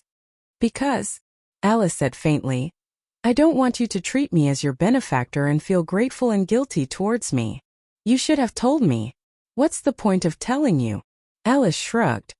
Don't tell me that if I told you my body would return to how it used to be? Or would I let you live the rest of your life with gratitude and guilt towards me? There's no need for that. It's not worth it. It's worth it. His lips curled into a smile. At the very least, I'll know who saved my life. Wow, after hearing that, shouldn't I be a little touched? But Alice finally couldn't help but say, is this the only time I saved you? Gong Jie was speechless. Previously I saved you so many times, but you didn't seem to thank me much. Chapter 45-47. That's different. Alright, I got it. Alice sighed helplessly. If you really want to thank me, please try your best to make yourself happier. Gong Jie was stunned. Do you think I'm selfless? Alice snorted mischievously. Of course not. I just hope that you can be happier. At least you can live a peaceful life. Be happy with Huajin. Love life. Love life. At least, don't let me down for saving your life time and time again. When Gong Jie heard this, he suddenly laughed helplessly. Finally, he let out a breath that was stuck in his throat. Yes, I will. That's good. Alice asked again. Is there anything else? Gong Jie looked at her silently. Alice really couldn't stand his deep gaze. She felt awkward and inexplicably sad. She hurriedly said, if there's nothing else, I'm leaving. With that, she turned around and left the room as if she was fleeing. Until she was far away from the room and in the corridor, she leaned against the wall and heaved a sigh of relief. Unknowingly, her eyes turned red. If she could be more selfish, when Gong Jie questioned her about this matter, she would definitely take the opportunity to confess to him. She would say, Gong Jie, I like you. I love you. It's because I love you so much that I risked everything to save you, even if I had to sacrifice my fertility. Or rather, Gong Jie, since I sacrificed so much to save you, are you going to be responsible for me? She could totally use this matter to ask for a reward. However, she couldn't seem to do it. She couldn't open her mouth. As a doctor, she couldn't make any mistakes during surgery. Even the slightest mistake in the details could lead to unpredictable consequences. It was the same for love. If there was less love, it wouldn't be called love. If it was one-sided love, it wouldn't be called love. She might as well fulfill it. In fact, words like, I'd rather Gong Jie like a man than a woman were all against her heart. They were just set for Huajin to hear. But in reality, she knew better than anyone that Gong Jie liked Huajin only because Huajin happened to be a man. He did not only like men. She couldn't possibly ask Gong Jie to reciprocate her love just because she had sacrificed so much. Being good to a person is voluntary. Similarly, loving a person is voluntary. However, just now when she said, I really love you, he almost said it out loud. Alice tightly covered her mouth. For the first time in her life, the urge to cry overcame her reason, and tears suddenly gushed out of her eyes. Huajin happened to pass by and vaguely saw Alice leaning against the wall, covering her mouth and biting her knuckles as if she was crying. He walked over worriedly, but when he got closer, he realized that Alice was really crying. What's wrong? Hearing Huajin's voice, Alice raised her head and glared at him fiercely. She sobbed and said, Huajin, you betrayed me. Huh? Why did you tell Gong Jie about that? Alice said angrily, Gong Jie knew about this and came looking for me. I was the one who told him. Huajin had a matter-of-fact look on his face. I think he should know about this. He has the right to know. Why can't you tell him? Traitor. Alice was angry when she saw him. Chapter 45-48. Huajin said, You can say whatever you want. Anyway, I think Gong Jie has the right to know about this. What about you? Alice suddenly became aggressive. Do you like Gong Jie? Huajin suddenly didn't know how to reply. He turned his face away awkwardly. Why are you asking this question? Huajin, do you know that sometimes I really want to beat you up? Oh. You obviously like Gong Jie too, don't you? Huajin immediately retorted. When did I? If you don't like him, why did you take such a big risk and come all the way to East Africa to look for him? If you don't like him, why do you blush every time you see Gong Jie? If you don't like him, why can't you sleep well the whole night because you're worried? Who's here for him? Huajin felt wronged. I just want to experience what it's like to be a mercenary on a mission. Alice couldn't help but sneer. So how long are you going to say one thing and mean another? How am I saying one thing and mean another? If you continue to say one thing and mean another, I'll really beat you up. Alice said angrily. The one whose favorite is indeed fearless. Have you ever considered my feelings? You clearly know that Gongjie likes you and you like Gongjie too. Why can't you just admit it? Is your reputation so precious? Gongjie can put down his status as the young master of the Gong family to confess his feelings to you. Why don't you admit your feelings? Is it really that difficult for you to admit that you like Gongjie? With that, Alice curled her lips in self-mockery. Do you know how envious I am of you? You have to know that it's not easy for two people to like each other. Most people, the person they like doesn't like them, and the person they like doesn't like them. They always miss out on love. What about you? Don't wait until you really miss out on love and regret it. What about you? Hua Jin said angrily. Aren't you the same? Don't you like Gongjie? Why didn't you say a word or tell him? Don't tell me you're just going to watch him pass by? Because he already knows everything. Whether I say it or not, the effect will be the same. Hua Jin said angrily. How would you know if you don't try? What if he likes you a little? There's no need for that. It's different. Even if he knows about it, you didn't tell him about it in front of him. At least, tell him about your feelings. Alice suddenly turned her head and looked at him with tears in her eyes. You want me to confess in front of him and be rejected once? That's not what I meant. Or do you want me to beg for his mercy in front of him? Hua Jin was at a loss for words. I didn't. Alice almost exhausted all her strength. It's not a big deal. As long as you work hard, it will be useful. If she didn't like him, she didn't like him. If she didn't love him, she didn't love him. Although no matter what, one had to try their best and struggle a little to know whether there was hope or not. Chu Yunsheng was still in a daze. But this was the only thing that Alice didn't want to struggle with. Her greatest gentleness was not to disturb or force him. Chapter 45-49. Hua Jin looked at Alice in a daze and was silent for a long time. Alice asked, Life is so short. Isn't it a blissful thing to be able to be with someone you like and who likes you back?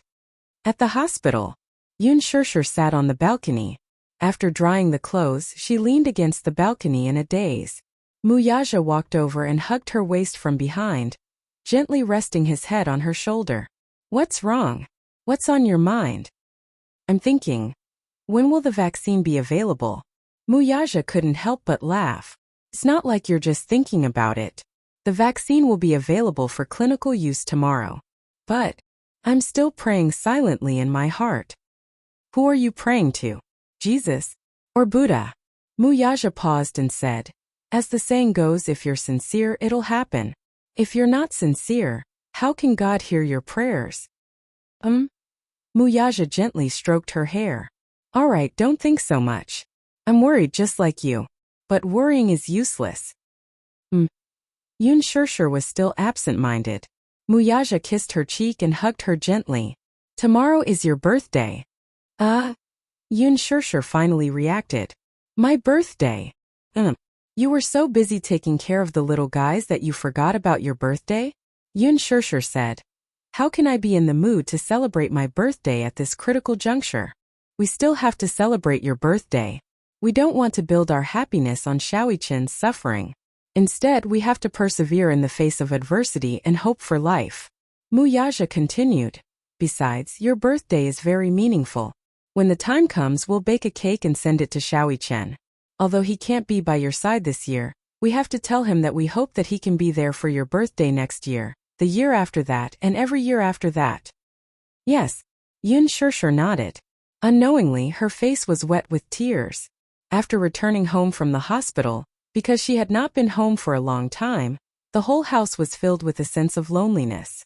He hadn't come back for a long time, so much so that there wasn't even the slightest trace of life left.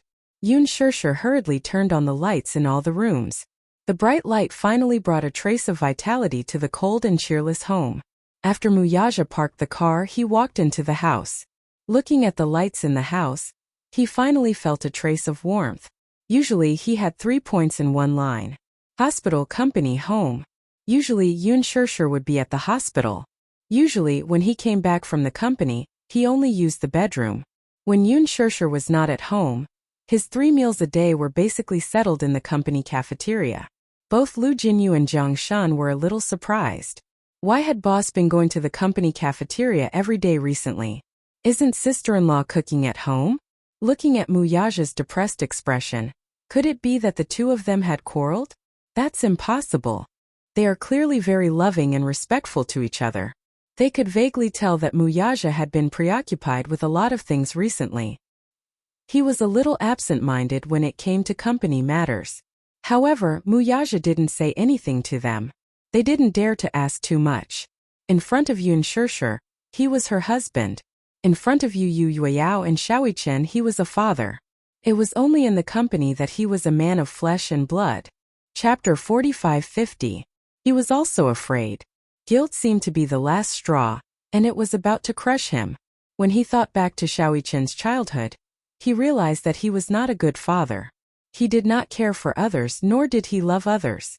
It was only after he got together with Yoon Shurshur that he learned how to care for and love children. Thanks to Yueyao, he was finally promoted to a qualified stay-at-home father. As for Xiaoi Chen's childhood, he could no longer make up for it. Xiaoi Chen was very strong-willed. He was never willing to say anything, but it could be seen that Xiaoi Chen was very envious of both Yu and Yueyao. It was the kind of envy that came from deep within his bones. However, he had always been so sensible. He was so sensible that it made one's heart ache. With such a pity, Mu Yaja was worried that he would never have the chance to make up for Xiaoi Chen. At night, negative emotions came and went as one wished. He had not had a good night's sleep for a long time. Now that he was home, he finally felt a trace of the warmth of home. It more or less dispelled some of the loneliness in his heart. He sat on the sofa and looked in the direction of the living room. He listened to the sound of Yoon Shurshur beating eggs and mixing flour. Yoon Shurshur did not feel very uncomfortable about the cake. However, she had been practicing her baking skills with Yu. She had also improved a little after killing so many people. After a while, she finished mixing the dough and made a cake embryo. Then she put it into the oven. An hour later, the cake embryo was taken out. During this time, Yoon Shurshur had already prepared the condensed milk, mousse, chocolate, Oreo, cookies, and other ingredients. She smoothed the condensed milk and mousse bit by bit. When the final cake was out of the oven, Yoon Shurshur looked at the cake that was pretending to be perfect and called Mu Yaja over happily. Mu Yaja walked over and looked at the cake. He was very satisfied. Although my skills have deteriorated a little, it's still considered exquisite. I haven't made it in a long time. I'm indeed a little rusty. Yoon Shurshur dipped the remaining mousse on her finger and brought it to Mu Yaja's mouth. Here, try it. Mu Yaja took a bite and licked it. He raised his eyebrows in satisfaction. The taste is not bad. Right.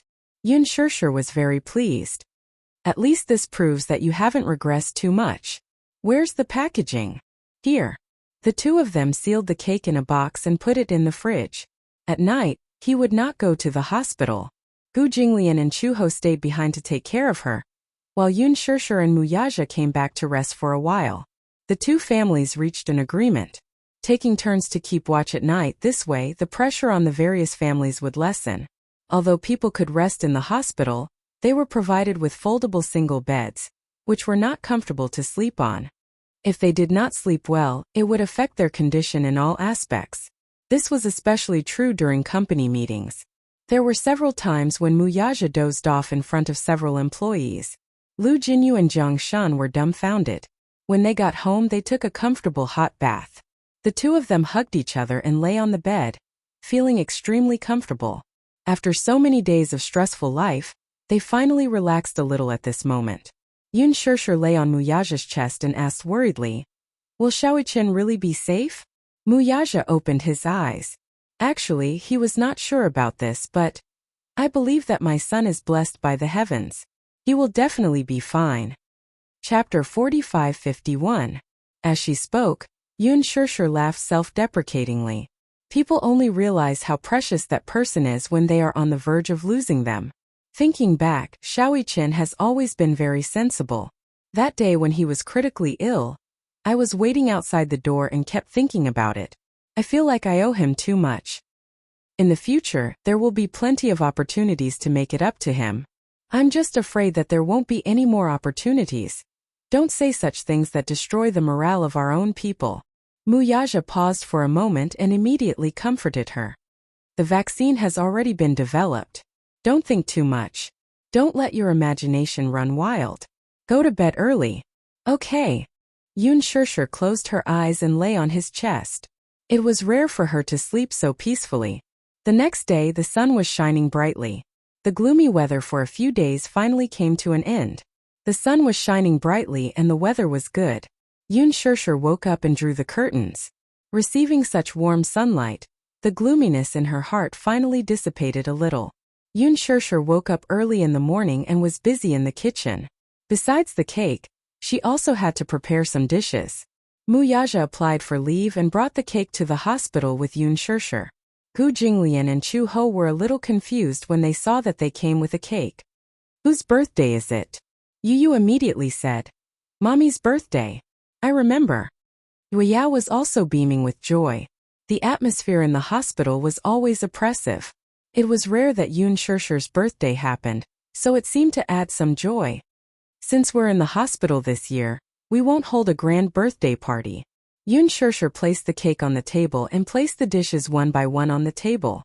Chu Ho was very happy. It would be even better if there was wine. Let's drink a few glasses. Muyaja raised his eyebrows. There is. He took out a bottle of champagne from his handbag and even brought a wine glass with him. Even if they were in the hospital, the ceremony of a birthday celebration could not be lacking. Yue Yao lay on the table drooling as she stared at the cake. Suddenly she asked, then what about Xiaoi Chen? Can he eat a birthday cake? Cut him a slice first, and when we're done eating, send this slice of cake to the quarantine zone.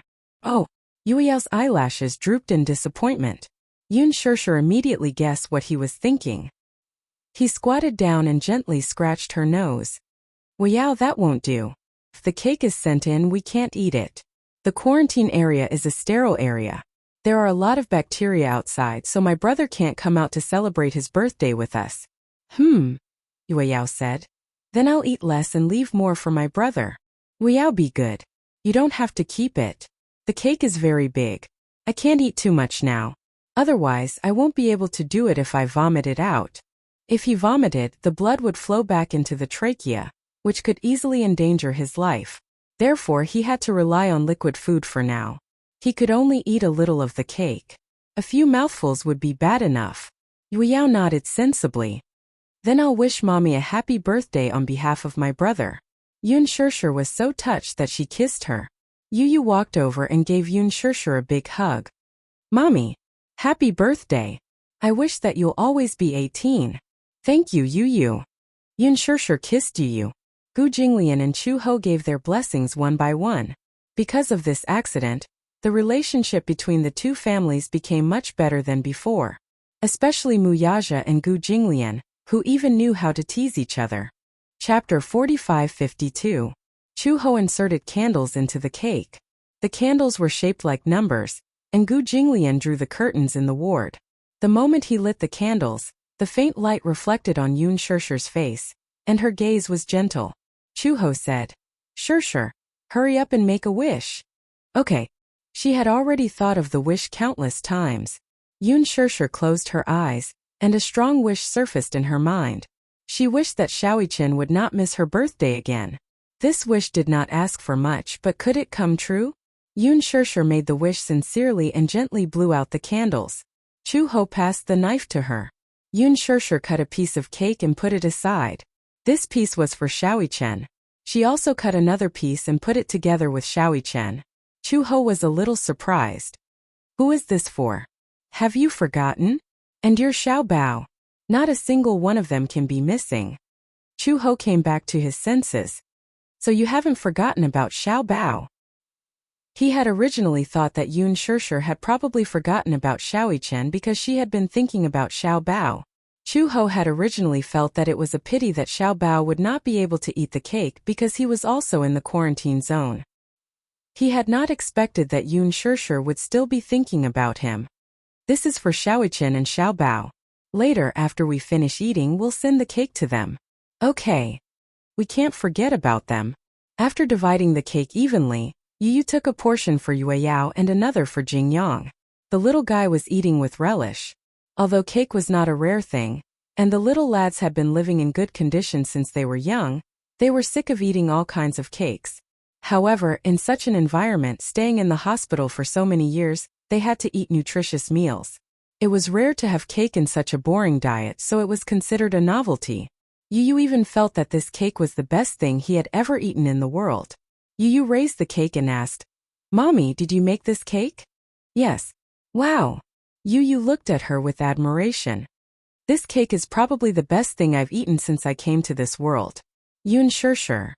Muyaja could not help but say, "Is it? I feel that my cooking skills haven't changed. You've been eating nutritious meals in the hospital all this time. It's a rare occasion you get to eat cake, so you think it's delicious." Upon hearing this, Yu thought about it for a while. Then he complained to Yun sure. "Mommy, Daddy said that your cake tastes awful." Muyaja resisted the urge to hit him. "Did I say that? You're trying to drive a wedge between us." "That's right." Yu said eloquently, "I said that Mommy's cake is delicious, but Daddy said that I've been eating too much nutritious meals in the hospital, and that's why I've lost my sense of taste." Yun sure looked at Muyaja meaningfully. Muyaja explained, "That's not what I meant. But it sounds like that to me." Chuho's tone was as if he wanted to see the world in chaos. Muyaja opened his mouth but could not say a word. Gu Jinglian also nodded seriously. "Don't explain. Any explanation is a cover-up." As Yueyao ate the cake, Musi's mouth was full, but he still nagged. "If Daddy doesn't like Mommy's cake, then Daddy shouldn't eat it." Chapter 45-53. Yueyao was not angry. Instead, she enjoyed Muyaja feeding her personally. Yu was amused by Yueyao. "Haha, it's best that Daddy doesn't eat. This way Yueyao can eat more, right?" Yueyao finished a piece of cake in the blink of an eye. Then she turned to look at Muyaja and opened her mouth wide again. Everyone couldn't help but think of a baby bird waiting to be fed. They straightened their necks and opened their mouths wide, waiting for their mother to feed them. Muyaja patiently fed her a small piece of cake. "Delicious." Yueyao happily swayed her head from side to side as she ate the delicious cake.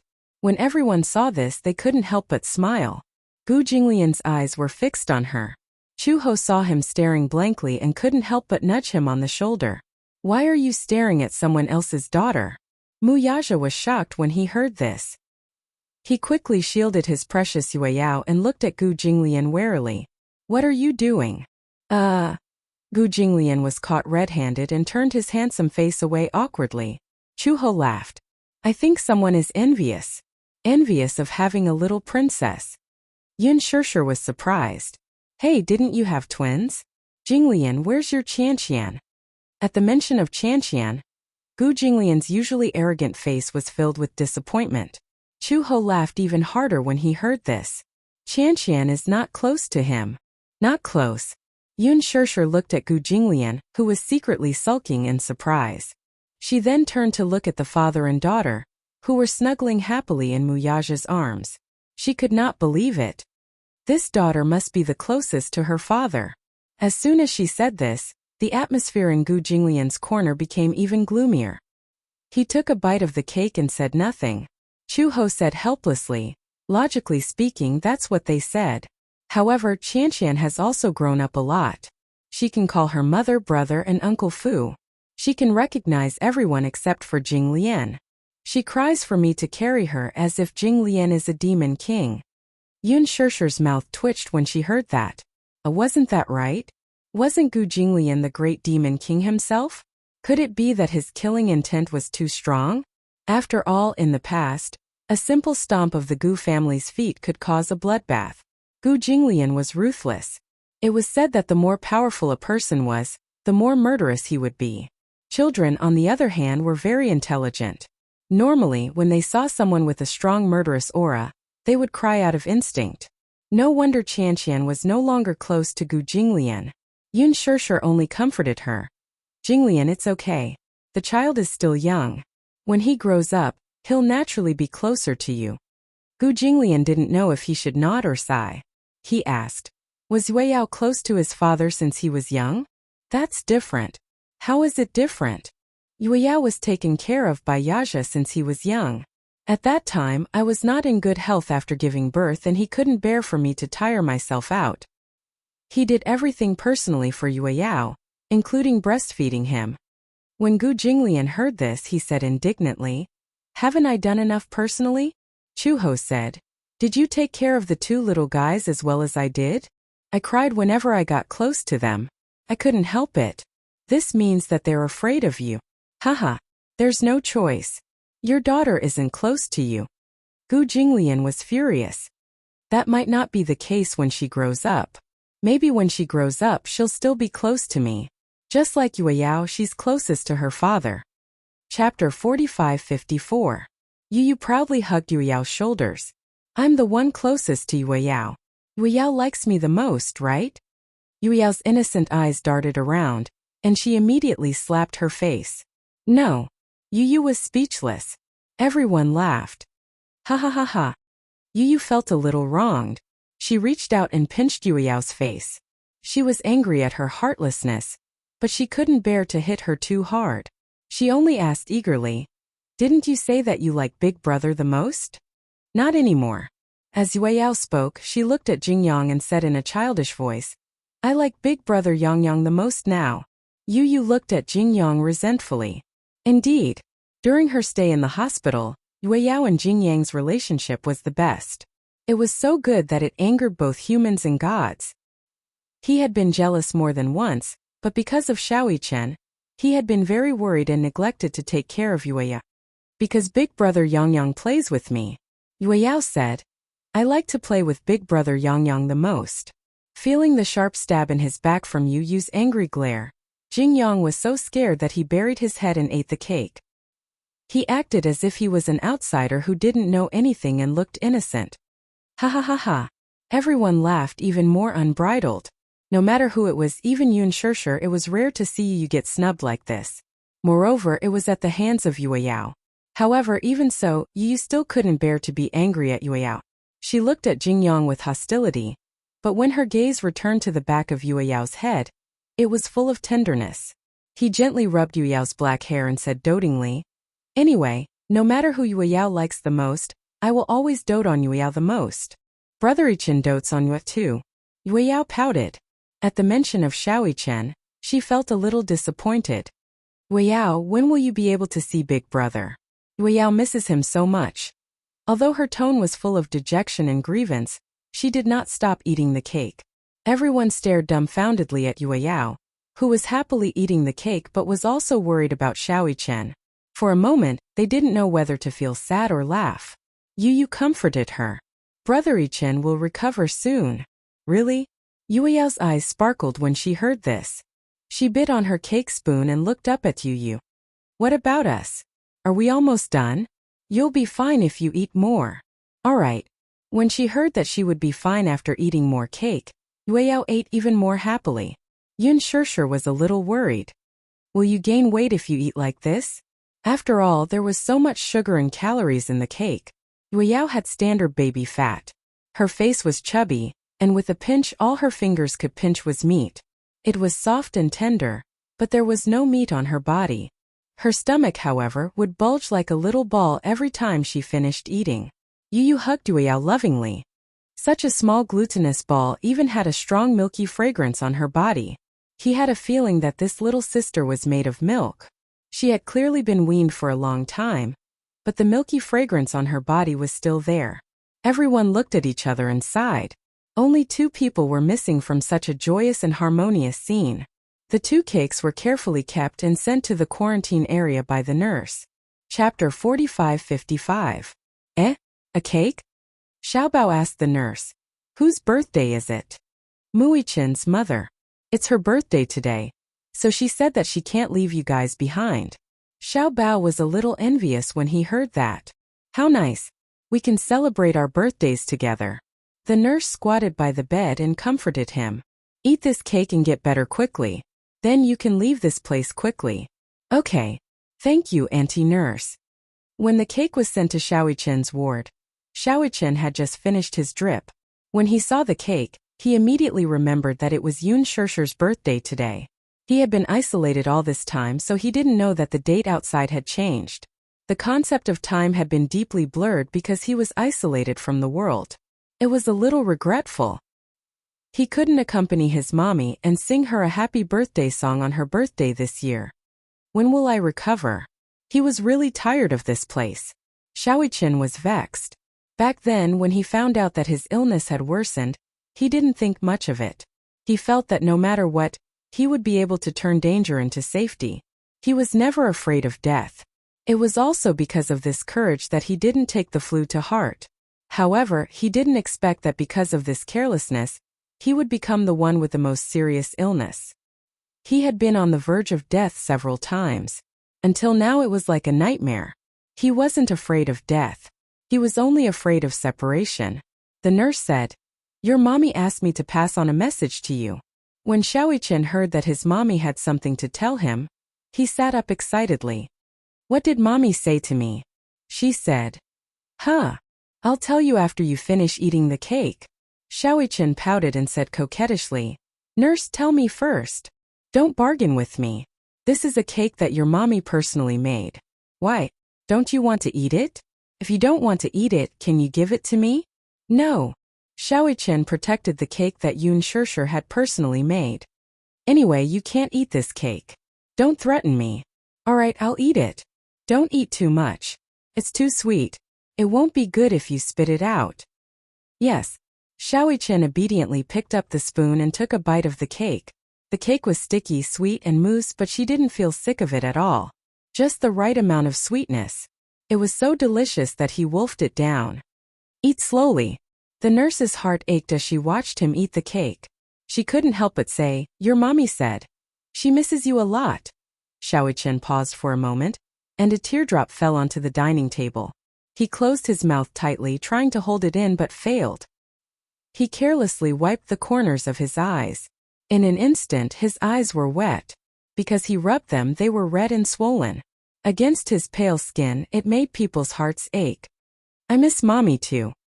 "So, you have to pull yourself together. Your mommy made a wish today, and it must be for you." Wishes couldn't be spoken out loud, otherwise they wouldn't come true. However, everyone knew who the main character of this wish was. Yoon Shirshir's wish must have been for Xiaoyi-chin. She hoped that he would get better soon. Xiaoyi-chin finished all the cake. Actually, he didn't like to eat sweets, but because it was Yoon Shirshir's birthday and she had personally made the cake, he decided to eat it. Chapter 45-56. At the same time, East Africa. Due to the war, it was extremely difficult to find the only remaining shop. However, Alice managed to find it. Next to the hospital, there was a very dilapidated dessert shop.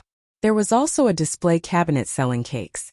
However, the conditions were limited. The surface of the cake inside looked like it was smeared with very cheap cream. There were many places that had not been smoothed, and the appearance was not exquisite enough. However, it was not easy for her to find this shop in such a remote corner beside the hospital. There was probably a market further away. However, due to the conditions in East Africa and the recent invasion of war, there were refugees everywhere. Many shops that were lucky enough to escape the war had been smashed and robbed by the refugees. A cake like this was not cheap. It actually cost dozens of US dollars. Due to the war, the country's currency had been devalued. Only US dollars were allowed to circulate in the market. Alice bought the cake back. When Hua Jin saw that she had bought the cake, he found it a little strange. "Where did you buy the cake from?" "A shop in a remote corner beside the hospital." A remote corner. He had already said that it was a remote corner, but she had still managed to find it. Alice paused and said, "Luckily, it's a remote corner, so it hasn't been robbed clean by the refugees. Many conspicuous shops beside the hospital have been robbed and closed. This place is remote, so it's still open." "Oh, it's Xiao Jie's birthday today. Have you prepared a gift?" Hua Jin frowned. "I have prepared it." "What gift?" "It's a secret." Hua Jin glanced at her coldly. "I can't tell you." "Why?" "It's not a gift for you. Why are you so agitated?" When Alice heard this, she also asked for a snub and whistled. It must be some shameful gift." With that, she carried the cake in. In the ward, Gong Jia was leaning against the window and drinking coffee. When he saw Alice carrying the cake in, his eyes widened in shock. Previously, Alice had told her that she was going to buy him a cake. Gong Jia was worried that she might be in danger. Alice even joked that she wasn't on the wanted list. She wasn't him, so why would she be in danger? Gong Jia did not think much of it. Although Alice wasn't on the wanted list, she was still a member of the Hurricanes. Even the FBI knew her. In addition, at this time there were ruins everywhere. Why would they go to the ruins to find a cake shop? It was simply wishful thinking. He didn't expect that she would really buy the cake back. Unbelievable. This woman was simply omnipotent. Ever since you were young, you could lack anything on your birthday except for cake. Gong Jia was surprised and touched by Alice's kindness. It was so dangerous, but she still insisted on buying him a cake. Cake wasn't a tradition of the Gong family. It was just that after he was young, when he celebrated his birthday with his elder sister, the most important ceremony was to have a cake. Gong Jia was a very ritualistic person. Every birthday, Mu Qingcheng would buy them a birthday cake. Although the cake was sometimes big and sometimes small and not enough for 3 people, it was essential to have a cake on a birthday. Chapter 45-57. When it was his birthday, Gong Jia was inexplicably unhappy when he saw that there was no cake. He kept feeling that something was missing. It was as if without the cake, he felt that the birthday was missing a little bit. Every time he saw the cake, he would think of Mu Qingcheng and Yun Shishir. In this way, even if it was his birthday alone, he wouldn't feel lonely. However, without the cake, he would feel that he was really alone on his birthday. It was also from that time that Alice really realized that on her birthday, she couldn't lack anything but cake. Otherwise, she wouldn't have tried so hard to find a cake everywhere. In the end, he really found it. Maybe the taste is limited, but I've seen the production environment. It's quite clean. Gong Jia walked to the table and opened the box personally. A cake that wasn't considered round greeted his eyes. There was nothing new about the production. In China, it was the original appearance of a cake from the 60s or 70s. The cake's cream was mixed with cheap coloring. The wavy pattern was written in English. Happy birthday. The font was crooked and not exquisite at all. Happy birthday. Alice smiled at him. Gong Jia smiled and gently hugged the back of her neck. He planted a kiss between her eyebrows. Thank you. Hua Jin said. That? Gong Jia turned to look at him. What? Happy birthday to you. Gong Jia paused and suddenly thought of something. Then where's the gift that you prepared? Hua Jin inexplicably looked a little guilty. I'll give it to you later. What gift? You're being so mysterious. Gong Jia didn't probe further. He casually dipped his finger in some cream and put it into his mouth. It was unexpectedly delicious. It's so sweet.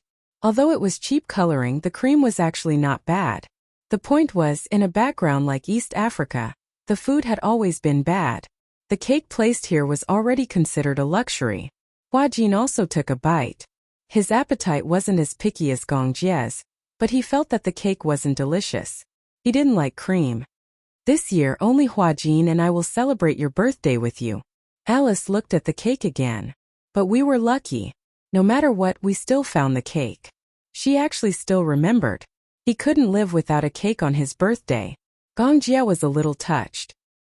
He pursed his lips and prepared to cut the cake. Hua Jin stopped him. Aren't you going to light a candle and make a wish? Alice chimed in. Yeah, make a wish. Little Jia, make a wish. I don't know what to wish for. Think about it. As Alice spoke, she took out the only candle that the boss had given her and lit it. In the dim candlelight, Gong Jia closed his eyes and made a perfunctory wish. This year's birthday wish is. Hua Jin and Alice looked at him seriously. Gong Jia said, World peace. Hua Jin. Alice was speechless. The two of them tacitly fell silent. World peace. Who was he kidding? They didn't know why, but when this wish came out of Gong Jia's mouth, it didn't sound convincing at all. Hua Jin muttered. With you around, the world won't be peaceful. Gong Jia glanced at him coldly. He casually dipped some cream in it and forced it into his mouth. Eat your cake. Chapter 45-58. He was the biggest obstacle to world peace, okay? 70% of the world's wars were caused by hurricanes. How dare he wish for world peace? When Gong Jie heard this, he glared at him fiercely. Hua Jin suddenly felt guilty and cowered. He quickly raised his wine glass and toasted him. Cheers! That sincere expression of his seemed to be trying to curry favor with him. Gong Jie did not stoop to his level. Alice also poured a glass of wine and clinked it with his. Xiao Jie, I'll toast to you. Okay. Unknowingly, half a round of drinking had passed. Alice and Gong Jie had good alcohol tolerance, but tonight the two of them had finished 12 bottles of champagne. Whether it was Gong Jie or Alice, they were both a little drunk. In the end, they were no longer drinking for the sake of drinking, but for the sake of their lives. Gong Jie was still a little sober, but Alice was already beyond drunk. She pointed at Gong Jie, wanting to take advantage of the night to compete with him. Hua Jin could not help her up, so he had no choice but to contact other people. Only then did they drag Alice away. When he returned to the room, he saw Gong Jie leaning against the floor-to-ceiling window with his head leaning weakly against the window. Out of the corner of his eye, he saw Hua Jin walk in, but he did not move. It could be seen that he had drunk a lot, so much so that he was dizzy. His whole body was limp and weak like a large doll lying limp by the window. Hua Jin walked over and stretched out his hand, wanting to help him to the bed. However, Gong Jie suddenly looked at him childishly, spread his hands and pursed his lips. He actually had a hint of coquettishness. What? Where's my present? Gong Jie said eloquently. It's my birthday today, and you didn't prepare a present for me? What present do you want? I don't care, I want a present.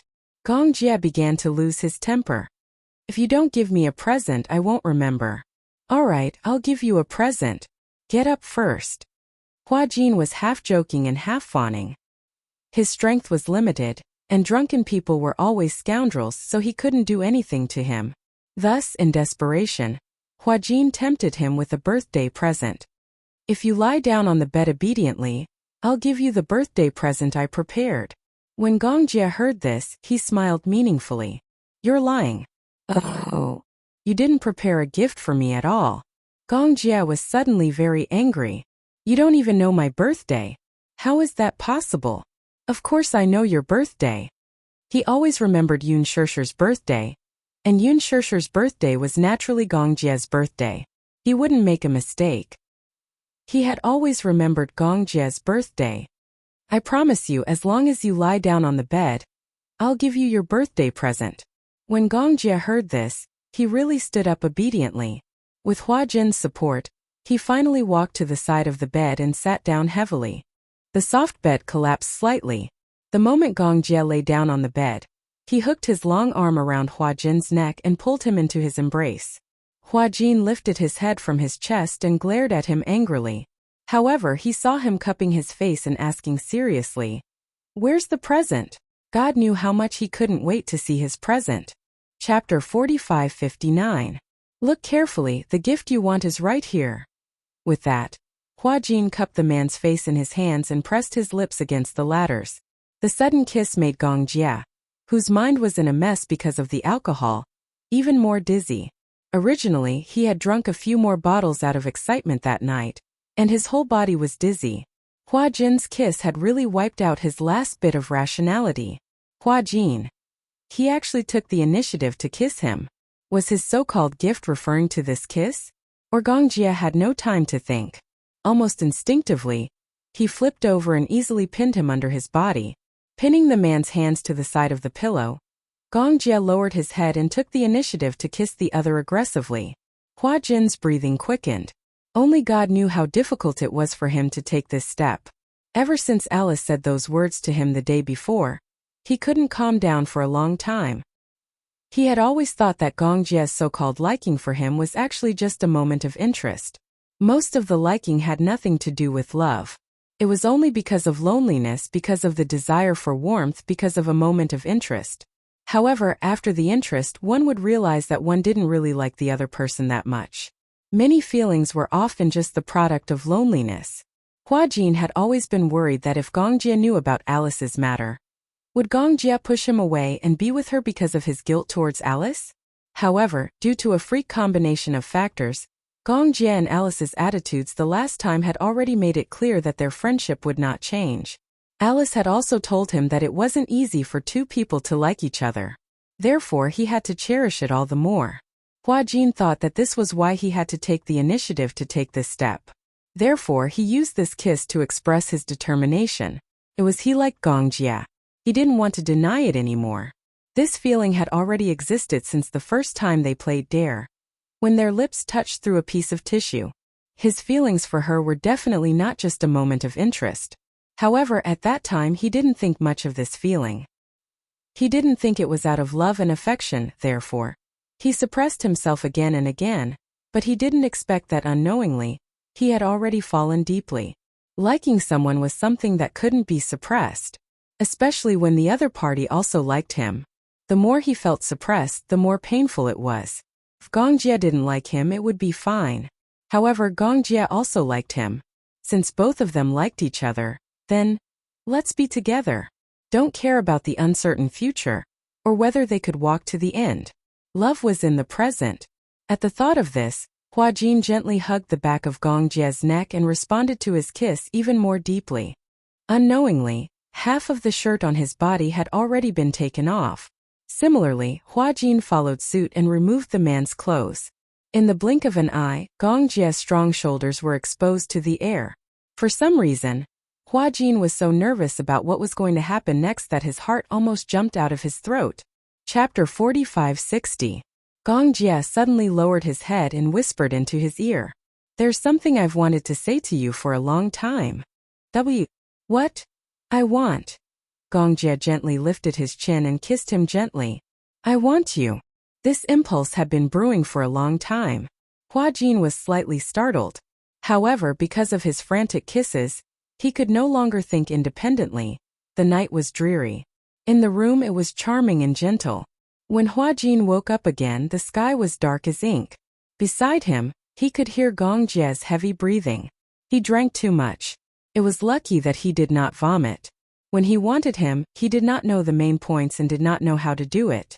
He hurt him several times. It was like the end of the war.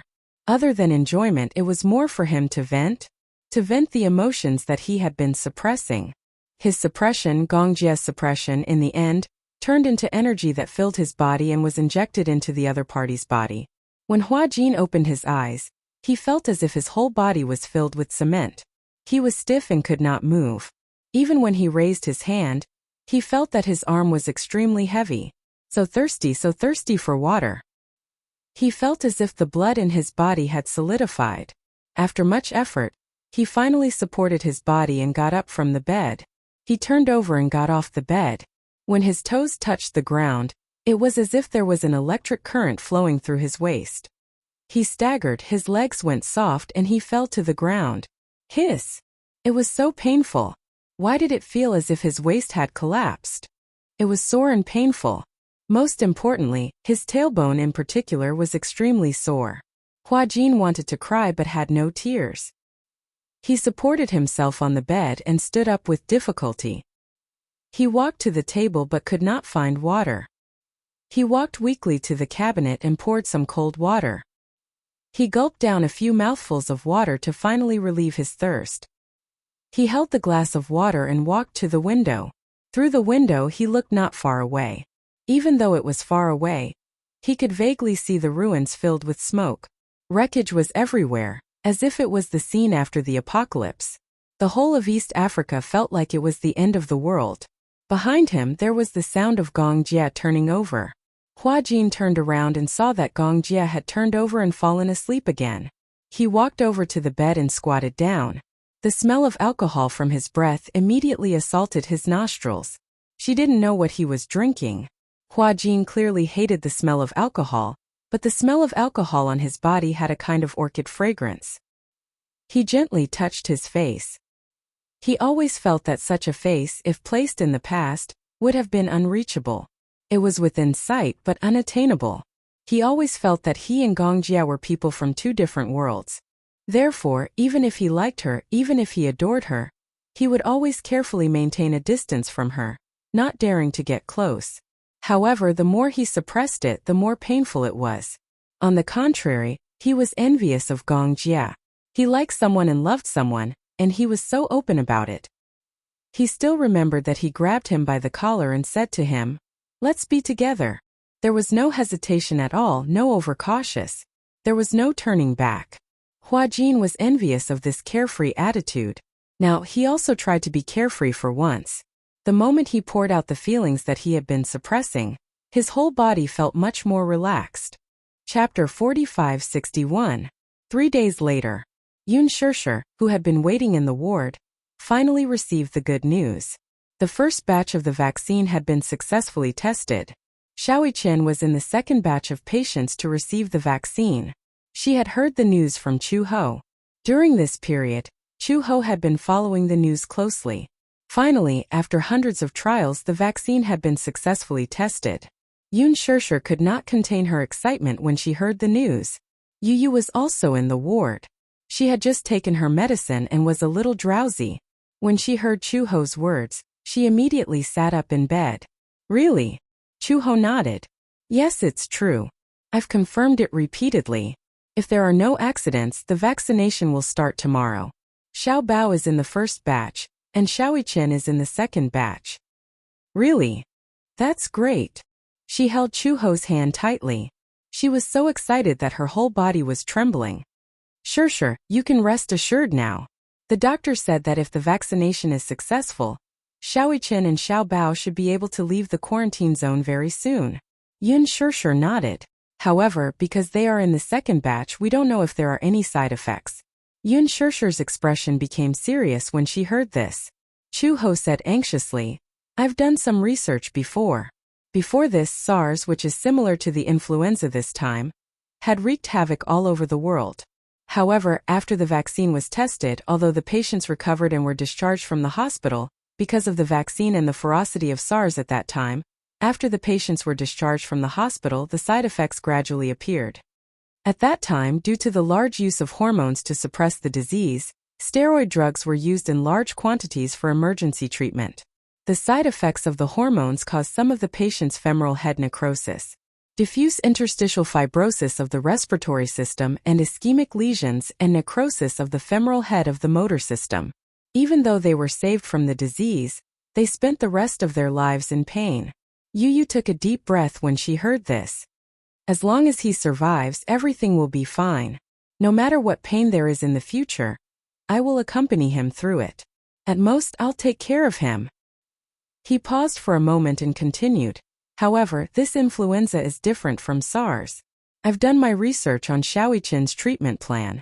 I've also analyzed the ingredients of the vaccine this time. There are no harmful ingredients in it. If you really want to list the side effects, it's probably that you'll lose a lot of weight for a long period of time. You'll lose a lot of nutrients because of your body's consumption. Yu Yu spoke with fervor and assurance as he analyzed the situation logically. Chu He was dumbfounded when she heard this. She stared blankly at Yun Shishir and asked in disbelief, "How old is Yu Yu?" 11 years old. Chu Ho was even more amazed. When she thought about Xiao Bao, who was about the same age as Yu Yu, she realized that there would be no harm if there was no comparison. How did she raise a landlord's foolish son, while other people's sons were so smart? Anyway, as long as this vaccine can cure Xiaoyi Chen, I don't care about anything else. Yu Yu paused for a moment and said, "Even if his body is damaged because of the influenza, I'll take care of him for the rest of his life." Yun Shishir hugged Yu Yu and kissed his forehead gently. "Yu Yu, good boy. Didn't you say that you've studied the ingredients and that there aren't many side effects?" Chapter 4562. Yes, but it's impossible to be foolproof. Even if there are any side effects, Xiaoyi Chen still has us. Yun Shishir was worried when she heard this. However, the vaccine was the best solution so far. Yu Yu comforted her. "Mommy, don't worry. Although this is the first batch of the vaccine, we've already done a lot of safety testing. Moreover, the vaccine has been strengthened. We've refined the best parts and removed the dangerous parts. All in all, the vaccine is quite safe." Okay, that's good. At this point, they could only take one step at a time. The vaccine had already passed the phase I clinical trial and Xiao Bao was in the first batch to receive the vaccine. After the vaccination, after 48 hours of observation, the flu symptoms were significantly reduced. After the blood test, the virus was quickly brought under control. Xiaoqian was also in the second batch to receive the vaccine. The surprising thing was that the vaccine seemed to have an amazing effect on Xiaoqian. That night, his fever suddenly went down. From the blood test results, his symptoms were obviously recovering faster than the other patients in the same batch. Unbelievable! The doctors were all amazed. Xiaoqian was really a miraculous child. His illness worsened the fastest and he recovered the fastest after the vaccination. Moreover, after a few days of observation, the vaccine did not have any side effects on his body. The other patients had a strong reaction. Other than vomiting violently and having a high fever, some of the more serious cases even reported that they had lost their sight.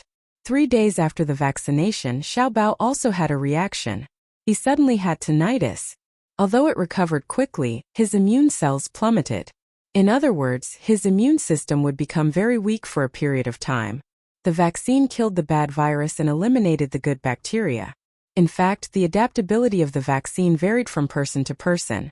It had to be said that Xiaoqian was the chosen one. He was one of the lucky ones. The vaccine did not react at all on him. Xiaoqian's illness was obviously more serious than Xiaobao's, but Xiaoqian was the one who recovered the fastest.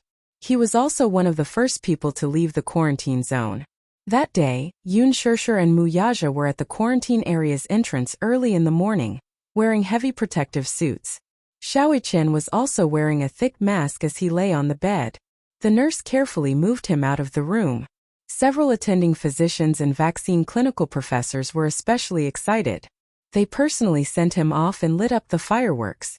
The moment Xiaoqian stepped out of the quarantine zone, he sat up excitedly on his bed. He looked around as if he was anxiously looking for someone until he saw Yun Shirshir in the crowd. His eyes flashed fiercely and he stretched out his arms like a spoiled child, asking for a hug from her. When Yun Shirshir saw this, she recklessly rushed out of the crowd to his bedside and hugged him tightly. This hug transcended life and death. It was truly the joy of surviving a calamity. Mommy! It was rare for Xiaoqian to act like a spoiled child in front of her. Yun Shirshir was inexplicably touched. He intimately rubbed against her in her arms. They had not seen each other for so long. A hug could not dispel the longing he had for her for so long. Chapter 45-63. Yun Shirshir couldn't bear to let go of him either. The mother and son hugged each other tightly. They wished that time would stop and stop flowing. The doctors and nurses who were standing at the side were moved. One of the professors said emotionally, "Muichen is so capable." He was in the second batch to be vaccinated, but he was the first to leave the quarantine zone. There were adults who were infected with the flu and they were in good health. However, Xiaoqian was the first to leave the quarantine zone. It was a memorable moment. It was a historic moment. Xiaoqian was the first person in the capital to overcome the flu. Hence, the professors and doctors were celebrating excitedly. Yun Shirshir couldn't take in any of it. She only knew that she could finally hug Xiaoqian again.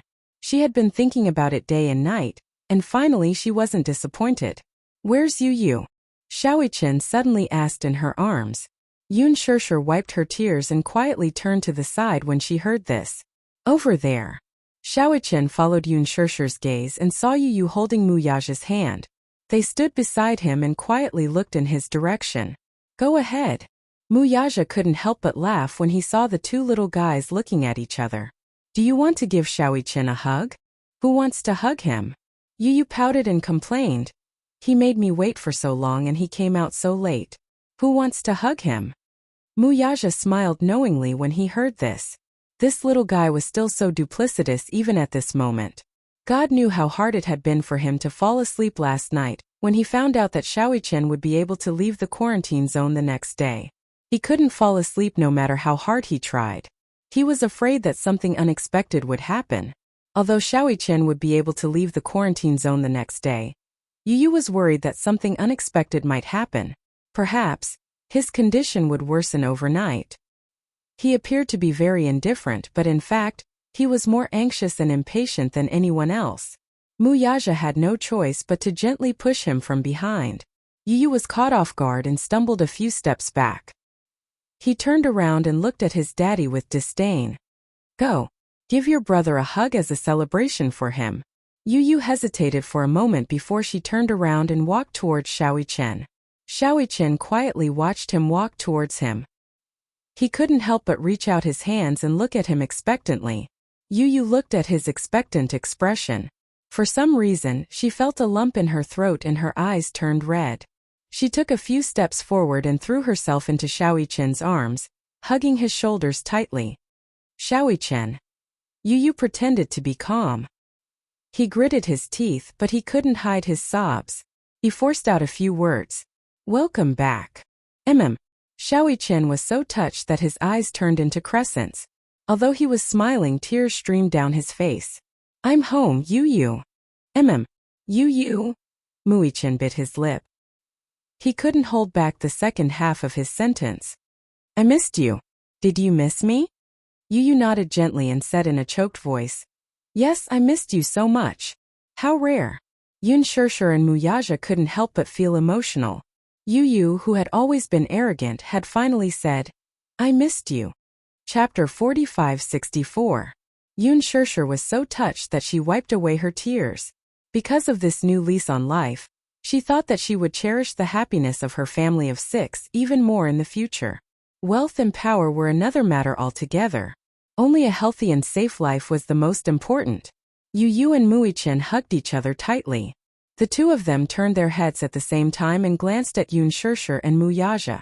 Muyaja and Yun Shirshir walked over and hugged Xiaoyi Chen and Yu Yu gratefully. The four of them hugged each other tightly, and no one could bear to let go. In the ward, Yueyao held a bouquet of flowers and waited eagerly at the door. She woke up very early in the morning.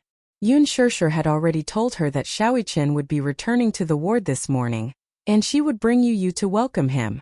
Yueyao wanted to go as well, but she was too young, and her immunity was not as high as an adult's. Although the vaccine had been developed, Yueyao still tried her best to avoid going near the quarantine zone with her physical fitness. Hence, under Yun Shirshir's repeated coaxing, Yueyao obediently stayed in the ward and waited eagerly for Xiaoyi Chen's return. Suddenly, the sound of heavy footsteps came from outside the door. Yueyao's ears were sharp, and she immediately heard it. She walked to the door excitedly.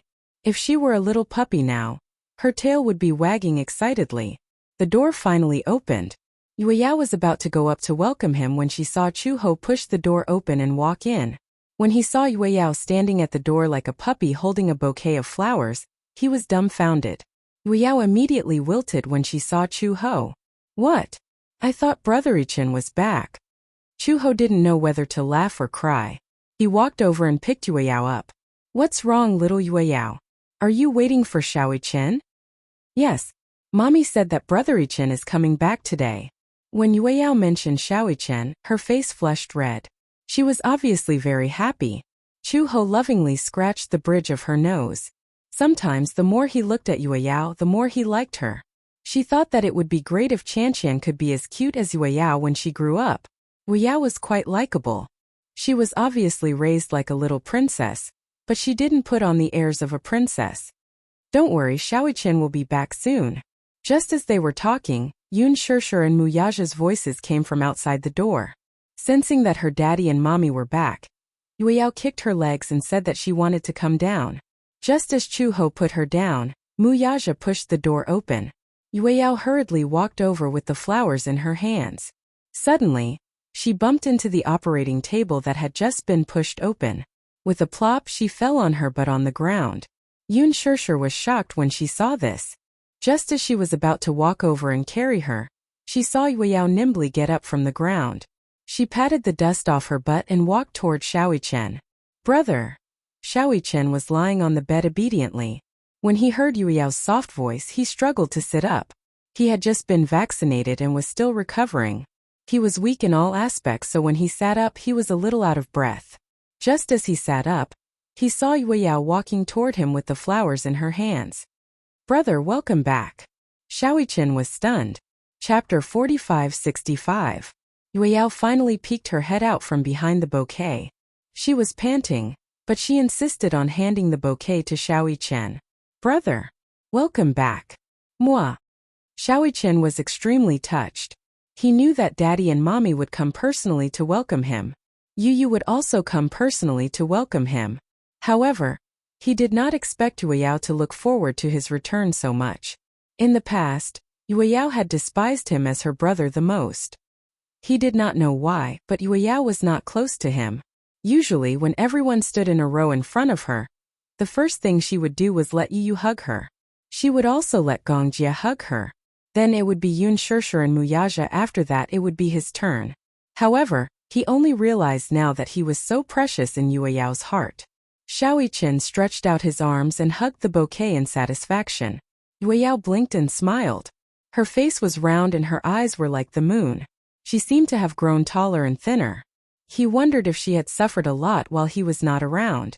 Knowing what Xiao Yiqin was worried about, Yun Shishir quickly explained, Yue Yao and Yu Yu are in the 5th batch of vaccinations. The doctor said that they have already recovered, but to be safe, they can only leave after they have been vaccinated. Xiao Yiqin nodded and said, Indeed. By the 5th batch of vaccinations their condition should have stabilized. The doctor said that if Yue Yao was older, she could have been vaccinated earlier. At her age, she could only be in the 5th batch. It is relatively safer for her. Okay. Xiao Yiqin lifted the blanket and was about to get out of bed. Yun Shishir immediately stopped him. Xiao Yiqin, the doctor said that you can't get out of bed yet. It's okay, mommy. Xiao Yiqin smiled at her. Yun Shishir's heart softened and she silently retreated to the side. Xiao Yiqin flipped over and got off the bed. The moment his feet touched the ground, he took a deep breath and held onto the bed to stabilize himself. He hadn't gotten out of bed for a long time. After lying on the bed for so long, he felt that his limbs were about to degenerate. Not only that, he had not exercised for a long time, and his various bodily functions had deteriorated. Every time he moved, his entire body would ache.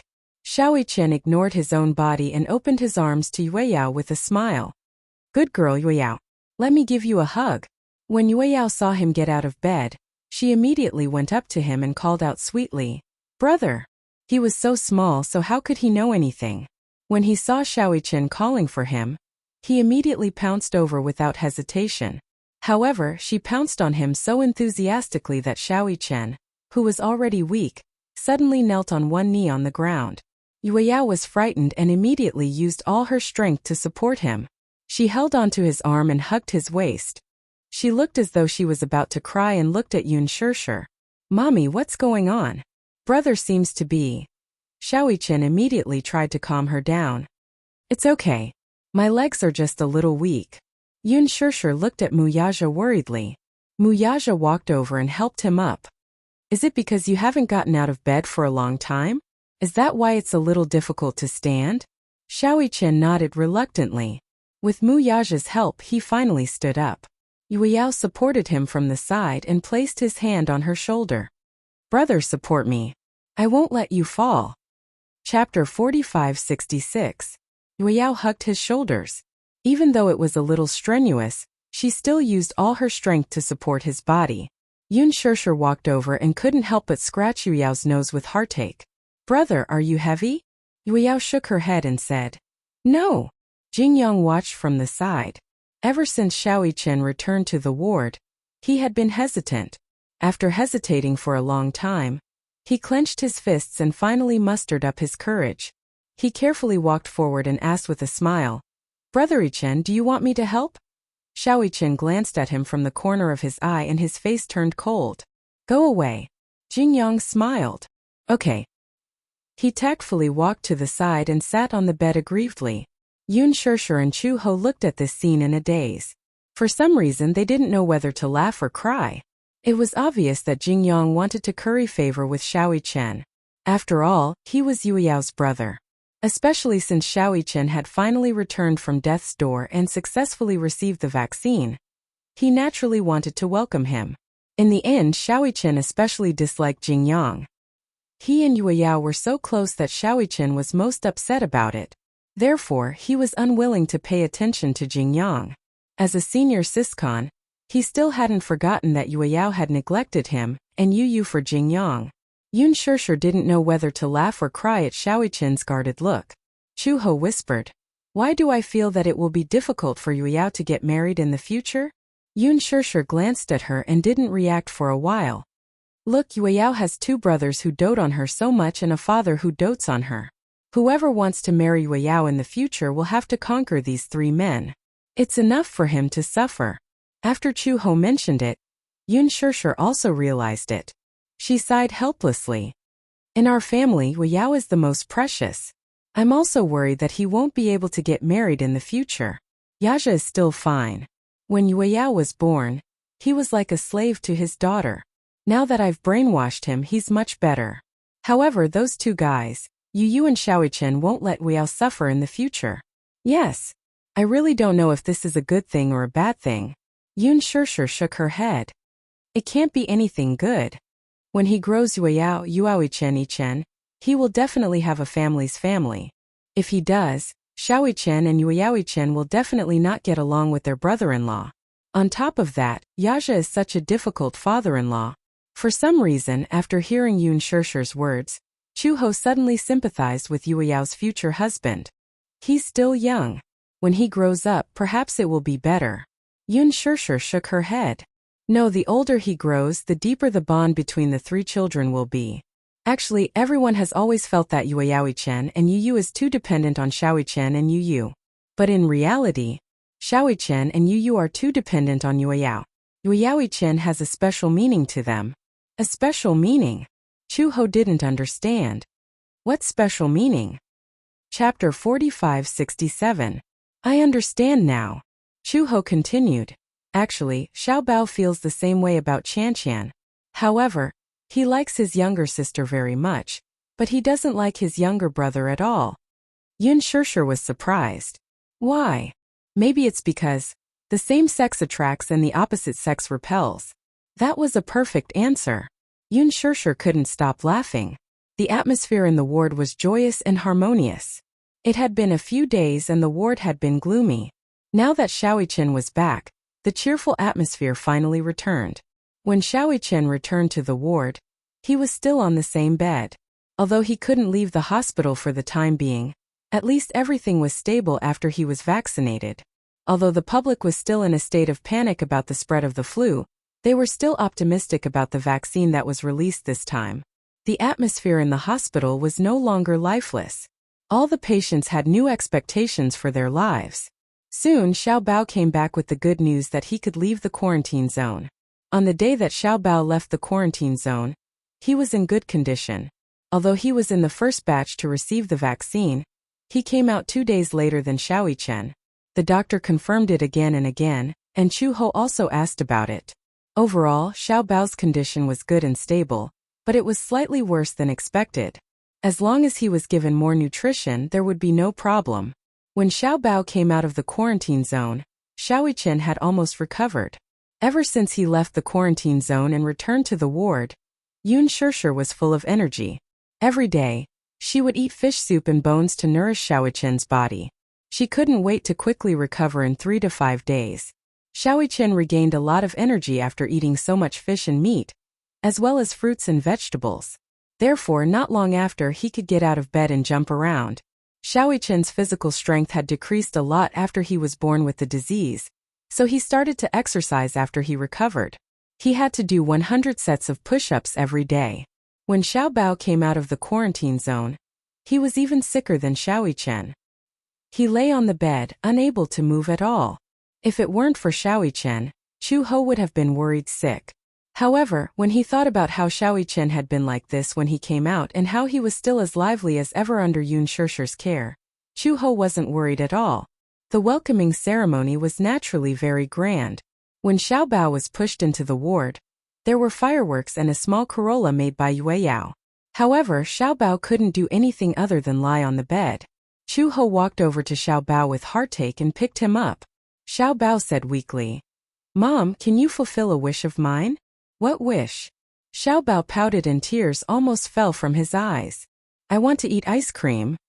Everyone was silent. There was a long dead silence. Xiaoichen was the first to laugh. "Ha ha ha ha ha. Ice cream." Xiao Bao's first goal after coming out of the quarantine zone was to eat ice cream. Chu Ho didn't know whether to laugh or cry. Xiao Bao cried out pitifully. "In the quarantine zone, no one let me eat ice cream. I haven't eaten ice cream in a long time. Chapter 4568. Chu-ho did not know whether to laugh or cry. She could not bear to see him like this. However, given Xiao Bao's current condition, he could not eat ice cream. Hence, she had no choice but to coax him. Okay. You can eat ice cream after you've completely recovered, okay? Xiao Bao did not give up. I want to eat it. I've been holding it in for a long time. I feel like I'd rather die without ice cream. When you heard this, she mocked. Impressive, Xiao Bao. You actually know how to use idioms. Looks like my training of you wasn't in vain. Humph. Xiao Bao ignored you. Xiaoichen said. Let him eat it. I think he can't wait to go back to the quarantine zone. Xiao Bao was instantly terrified. What does eating ice cream have to do with going back to the quarantine zone? The doctor didn't let you eat ice cream because if you eat it, it's cold and sweet. If your cough recurs and you develop pneumonia, you'll have to go back. Ha ha ha. Xiaoichen said. Eat it. Do you want me to buy it for you? Yun Shirshir reminded him weakly. Xiaoichen, you can't leave the ward yet. Then, Mommy will buy it for him. Xiao Bao suddenly snorted in a fit of pique. Forget it. I'm not eating it. Everyone smiled knowingly. Xiao Bao was probably the most cowardly and afraid of death among this group of children. There was no use in making threats and promises. If they told him directly that eating ice cream would worsen his condition, it would mean that he would have to be on countless drips and injections, and that would be enough to scare him. Xiao Bao raised his hand to show Chu-ho the dense needle marks and the residual needles on his hand. He sought comfort. Mommy, look at my hand. After being on the drip for a long time, both his arms were slightly swollen. Due to the long period of infusion, the needle in his left hand was almost gone, so he switched to his right hand. If his right hand wasn't enough, he switched to his forehead and instep. In short, Xiao Bao felt that when he drank water would seep out from these densely packed needle holes. Xiaoichen disagreed. Tisk tsk. How delicate. I get more injections every day than you do. What did I say? Xiao Bao glanced at Xiaoichen with a gloomy expression. Who wants to be compared to you? You're not human. What kind of normal child would play with a gun? What kind of normal child would practice handstands in the ward when he was so ill? Mom, I'm telling you, Xiaoichen is a pervert. For a period of time, he did handstands in the ward every day. At that time, Xiao Bao was already paralyzed on the bed, and it was difficult for him to get up. Suffering from the flu and lying down for a long time, she was basically lifeless. Xiaoichen explained. At that time I felt weak all over, so I thought that I should exercise. Otherwise, I wouldn't be able to get out of bed. Yun Shirshir was speechless. The doctor and nurse had already told her about this. Xiaoichen thought that his muscle weakness was caused by being bedridden for a long time. Therefore, he forced himself to do handstands and push-ups. Even when his condition worsened, he could still do a few sets a day. What was even more perverse was that his appetite was not bad. It was so good that it made one's hair stand on end. It was because he ate too much that he vomited after eating, and his stomach almost burned out. Actually, the muscle weakness was caused by the long period of infusion. In addition, he didn't have enough nutrition, so he couldn't eat and drink too much. He could only eat in moderation. Chapter 4569. Every time the nurse saw him, the latter would be stunned. Yun Shirshir even suspected that his good health had been damaged because of him. Today is a day worth celebrating. Chu-ho had always been serious. Now that Xiao Bao was finally released from prison, she smiled happily. Today is the day that the two little guys are reborn. No matter what, it would be great if we could have a good drink tonight. Yun Shirshir's eyes lit up when she heard that. That's a really good suggestion, Muyaja said. It would be even better if there was red wine. Chu-ho shook her head. It's such a hot day. Why don't we drink beer? It'll relieve the heat and we won't get drunk easily. Yun Shirshir seemed to have figured something out. In that case, Chu-he's alcohol tolerance doesn't seem to be very good. Chu-ho retorted. Better than you. Yun Shirshir suddenly turned her head and said to Muyaja. Let's have a good drink tonight? Okay. It's rare to be so happy. After such a long period of worrying, Yun Shirshir felt uneasy day and night and found it hard to close her eyes. Now she could finally breathe a sigh of relief. Her desire to drink was so strong. Muyaja heard that and patted her head helplessly. I know. Let's have a drink. I'll make an exception for you tonight. Okay, Chuho suddenly said. I know a really good place. At night, it's quiet and the wind is comfortable. Also, no one will disturb you. Yun Shirshir reminded him. You can't leave the hospital. It's in the hospital. Where? You'll know tonight. Chuho said mysteriously. At night, Yun Shirshir went to the supermarket to buy a lot of cooked vegetables. They were the kind that had been processed and could be eaten directly.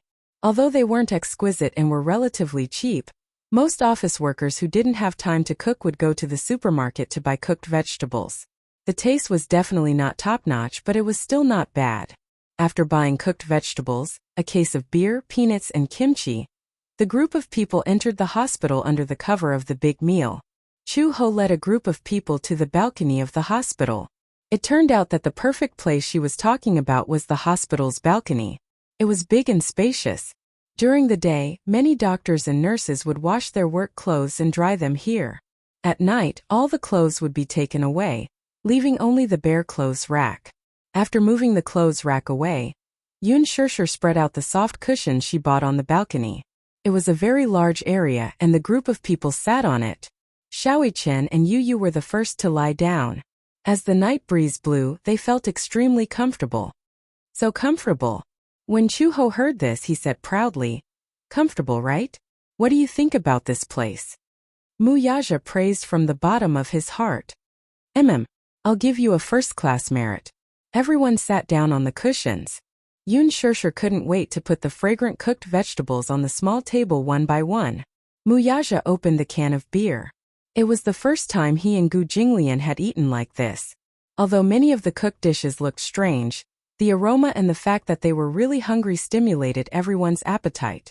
These are pig's ears. Try it. Yun Shirshir urged Muyaja. Muyaja picked up one with his chopsticks and put it in his mouth. It was very chewy. It was fragrant and crispy. It was surprisingly delicious. Is it good? Chapter 4570. Muyaja was a little surprised. He did not expect these cooked dishes, which cost more than 10 yuan per serving, to be so delicious. Perhaps it was because he was in a good mood as he sat on the balcony with the night breeze blowing. After all, Xiaoyi-chen had come back from the gates of hell, so he had put all his worries aside. He felt that the burden on his shoulders had suddenly been lifted. Therefore, he felt that whatever he ate tasted better than sitting in a 5-star hotel or a 3-star Michelin restaurant. Gu Jinglian was also in a good mood. Although he usually despised Xiaobao to death, Gu Jinglian often had nightmares when Xiaobao was sick. He often comforted himself that Xiaobao was lucky and would not be defeated by a mere influenza. However, Xiaoyi-chen's critical illness had also frightened him. Perhaps one would only know how to cherish something when faced with loss. Ever since Xiaobao returned to the ward, Gu Jinglian's attitude towards him had become especially gentle. It was to the extent that Xiaobao was a little uncomfortable. Sure enough, he was used to being abused. Being treated so gently all of a sudden made him uncomfortable all over. He missed the old Gu Jinglian who used to be so rough with him. Chuho thought to himself, this father and son pair, one is a sadist and the other is a masochist. Come. Yun Shirshir held a bottle of beer and raised it high. Let's celebrate the glorious return of Xiaoyi-chen and Xiaobao. When everyone heard this, they laughed and raised the bottles of beer in their hands. Cheers! Cheers! Ding! 5 or 6 bottles of beer clinked together. Everyone was in a good mood and finished the beer in one gulp. Xiaoyi-chen watched as Yun Shirshir gulped down the entire bottle of beer. He also felt a little hungry. He tugged at her sleeve and said, Mommy. I want to drink beer too. Children are not allowed to drink. Chuho had just taken a sip when he suddenly realized what was going on. He exclaimed, What kind of beer is this? Yun Shirshir raised her eyebrows and said, I bought it casually. The beer should be the same. This beer has a strong aftertaste. He took a closer look at the logo and was left speechless. Wusu beer. On the label, the words Wusu were especially eye-catching. Yun Shirshir was a little startled. What's wrong? Wusu beer. I think this beer is quite expensive, so it should be delicious. Cough. This is wusu. Wusu. Yu was shocked. Killer wusu? Wusu, it could not. How could a supermarket sold wusu? He held her forehead and explained. Turn the bottle upside down. Wusu. In other words, in wusu. Wusu of wusu, then in what's wrong? Is there something wrong? Some people jokingly say that the English words on the label are the abbreviation for kill you all. Pft. Muyaja understood. This means that the aftertaste of this beer is very strong. For people who are not used to drinking it, the aftertaste is quite strong. Chuho thought to herself. No wonder the taste was so familiar.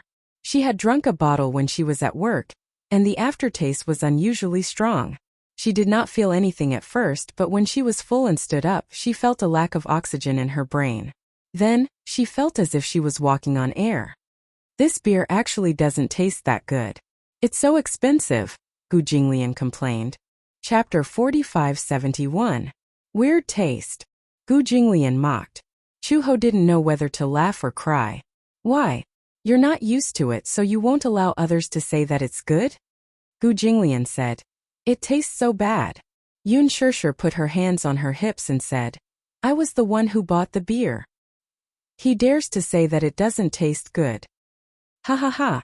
Yu and Xiaoichen looked at each other and laughed knowingly. Beside them, Yueyao took advantage of Yun Shirshir's carelessness and secretly took a sip of the beer. She frowned when she tasted the beer. Wow. It tastes terrible. Xiaoichen quickly snatched the beer back from Yueyao and said angrily, You've learned how to drink secretly. You little rascal. I thought it would taste good, but it turns out to be so terrible. Yueyao frowned in disdain. Everyone was amused by her and burst into laughter again. Yun Shirshir hugged the beer bottle and looked up at the night sky. The moon was full. The happiest thing in life was a family reunion. She gently rested her head on Muyaja's shoulder and sighed comfortably. East Africa. At the hospital. Suddenly there was a burst of thunder outside the window. Hua Jin suddenly woke up and sat up from the bed in shock. What's going on? Calm down. Gong Jia was sitting by the window and looking at the smoke outside. They're fighting again. They're fighting again. Yeah. Hasn't the war already stopped? Gong Jia smiled mysteriously. The war stopped because the military had run out of ammunition and food. With the intervention of the international organizations, there's no more ammunition. Since there's no war preparation, why are they fighting now? Because, Gong Jia said meaningfully, Hurricane gave them enough ammunition. Hua Jin was stunned. Gong Jia had stayed in the hospital for so long without making a move. He had asked everyone to wait carefully because he was waiting for this? He took advantage of this period of time and ordered Hurricane to provide all the ammunition to the war maniacs at the relay station in East Africa. Then he wanted to take advantage of the chaos to leave this barren land? Then what should we do now? It's about time. Gong Jia turned around. Hua Jin saw that he had been armed from head to toe while he was sleeping. Clean and tidy combat uniform, long combat boots, bulletproof armor, and a full set of equipment behind his waist. Gong Jia looked especially dashing in his uniform. More importantly, his handsomeness was not just superficial. The reason why the FBI had assigned so many people to be on standby was because they knew that Gong Jia was a formidable target, so they had to be on their guard. This is your bulletproof vest and combat uniform. Also, you just need to carry these two guns with you when you follow me. One was a rifle and the other was a pistol. Hua Jin was not proficient in firearms. These two guns were only for self-defense. Hua Jin braced himself and equipped himself with both guns. He asked with some concern, Will I be a burden to you? Gong Jia glanced at him coldly. Of course you will. Gong Jia said unhappily. I told you to stay in Hurricane but you didn't. So you came all the way to East Africa just to be a burden to me? Of course not. Hua Jin held the rifle and frowned. I'm worried. Worried about me? Yeah. Chapter 4572. I'm not as weak as you think. But, Hua Jin said seriously, Alice looked very nervous, so I thought you were in danger. She's not wrong. If I were to be arrested by the FBI and sent to the military court, it would be troublesome. But how could I let those idiots arrest me so easily? Alice was confused because she was concerned about him. All right. Hua Jin raised both his hands in surrender. Just take it that I'm causing trouble for you. Gong Jie looked at him deeply and suddenly walked in front of him. He stretched out his hand, held the back of his neck, and gently rested his head on his chest. I'm very happy that you're here. Hua Jin listened to his powerful heartbeat and his uneasy mood calmed down a little. Gong Jie, have you really decided? You've decided to be with me. Hua Jin was still a little doubtful. Why did you decide to be with me? I don't know. When it comes to relationships, no one can be sure. I was wondering why my sister would like a guy like Muyaja. After a pause, Gong Jie closed his eyes. But now I'm relieved. Whether it's liking or being moved, it's usually a matter of a single thought. A single thought. Hua Jin couldn't help but smile. Is this what love at first sight means? Gong Jie pursed his lips. Is it? I only know that I really hated you when I first saw you. Hua Jin. Hated? Hua Jin was doubtful. Why do you hate me? Why do you have to monopolize my sister? Gong Jie frowned slightly. My sister belongs to me alone. Why should she have a younger brother like you? Oh, Hua Jin replied. It's like this. At that time, I had a very special feeling for Shirshir. At first, I thought that I must have fallen in love with her to have such a special feeling. Later on, I realized that the kind of warmth she gave me was the kind of warmth that belonged to a family. Perhaps it was because I didn't have any concept of family since I was young, so being with her gave me a sense of belonging. Plus, she's a little older than me. Upon hearing this, Gong Jie's usually cold eyes instantly softened. From now on, wherever I am, it will be your home. When Hua Jin heard this, he was deeply moved. All right, it's settled then. The two of them looked at each other. At this moment, Alice's voice suddenly came through the radio. Little Jie, it's time to act. Gong Jie put on his headset and replied expressionlessly, gather at the port in half an hour. Yes, be careful. After Gong Jie finished speaking, he turned to Hua Jin and said, you follow me. Don't act on your own, understand? Do you need me to shoot? No need. Then these two guns. When I'm down, it'll be time for you to protect me. Do you understand? Hua Jin nodded. Gong Jie walked to the window, pulled open the curtains and counted down in his heart. 5 of 1. Boom. There was a loud explosion. The artillery shell blasted a huge crater 300 meters away from the hospital. A row of houses were on fire. Originally, there was a shelter for refugees near the hospital. Now, all the refugees had gathered at the hospital, and it had become a wasteland. In the hospital, someone screamed hysterically, Air raid! It's an air raid! Chapter 4573. The air raid alarm went off instantly. Outside the corridor, doctors and nurses were rushing around. Quick! Everyone gather and take refuge in the hospital's air raid shelter. There's an air raid. Everyone pay attention. This hospital usually accepted the wounded from the war. Originally, in the war-torn zone, there was a shortage of resources and medical equipment. They could only treat some external injuries. Refugees who were infected with the plague were not accepted by the hospital. Most of the patients were either missing an arm or a leg. With the help of the nurses, they struggled to run to the underground air raid shelter. Gong Jie grabbed Hua Jin's hand and broke through the door. As soon as he broke through the door, Hua Jin saw the long corridor full of injured people. The corridor was packed with people. There are so many people. Follow me. Gong Jie pulled Hua Jin and stuck close to the wall. They avoided the panicking injured people and finally arrived at the staircase. Unlike those who were using crutches or supporting the injured with broken arms, they had all 4 limbs and were able to move freely. They went down to the first floor in no time. Gong Jie saw the FBI agents guarding the entrance at a glance. All of them had blonde hair and blue eyes. They were particularly eye-catching in the crowd of dark-skinned people. Gong Jie and Hua Jin, on the other hand, were conspicuous. The FBI agents also noticed them immediately. Reporting target spotted. Attack. Execute the arrest plan. A few blonde men broke through the crowd and walked toward Gong Jie and Hua Jin with difficulty. Gong Jie turned around and glanced at the floor-to-ceiling window in the corridor. He pushed Hua Jin away a little. Then, with a powerful roundhouse kick, he shattered the floor-to-ceiling window. Crash! The glass shattered all over the floor. Gong Jie grabbed Hua Jin's hand and rushed out with him. Behind them, they heard American English with a New York accent. Don't hurt the refugees. Attention!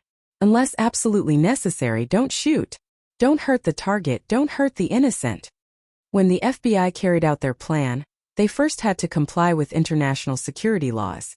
No matter how special the situation was, they could not harm refugees or citizens of other countries. This was also part of Gong Jie's plan. Create chaos. Taking advantage of the chaos, they could shake off the FBI's pursuit. In fact, things were going according to his plan. Gong Jie held Hua Jin's hand and rushed through the crowd to find his men guarding outside the door. Two of the mercenaries had already driven a car over. When they saw Gong Jie and Hua Jin running over, the car immediately started. Gong Jie helped Hua Jin into the car first. The engine had already started and the car was already more than 10 meters away. He ran a few steps and jumped into the car. With one hand on the car door and the other holding the gun, he turned around and saw the two agents chasing after him at lightning speed. He took out his gun, aimed at one of the men's knees and shot twice. When the other agent saw that Gong Jie was about to leave, he couldn't hold back anymore. He raised his wrist and aimed his gun at Gong Jie's knees. Hua Jin saw it, but before he could shout, Gong Jie had already made the first move. Bang! He shot that man's wrist. Ouch! The car quickly shook them off. Gong Jie got into the car and slammed the door shut.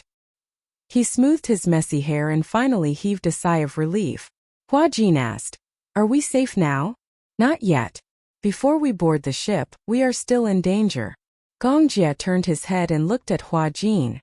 "Are you scared?" Chapter 4574.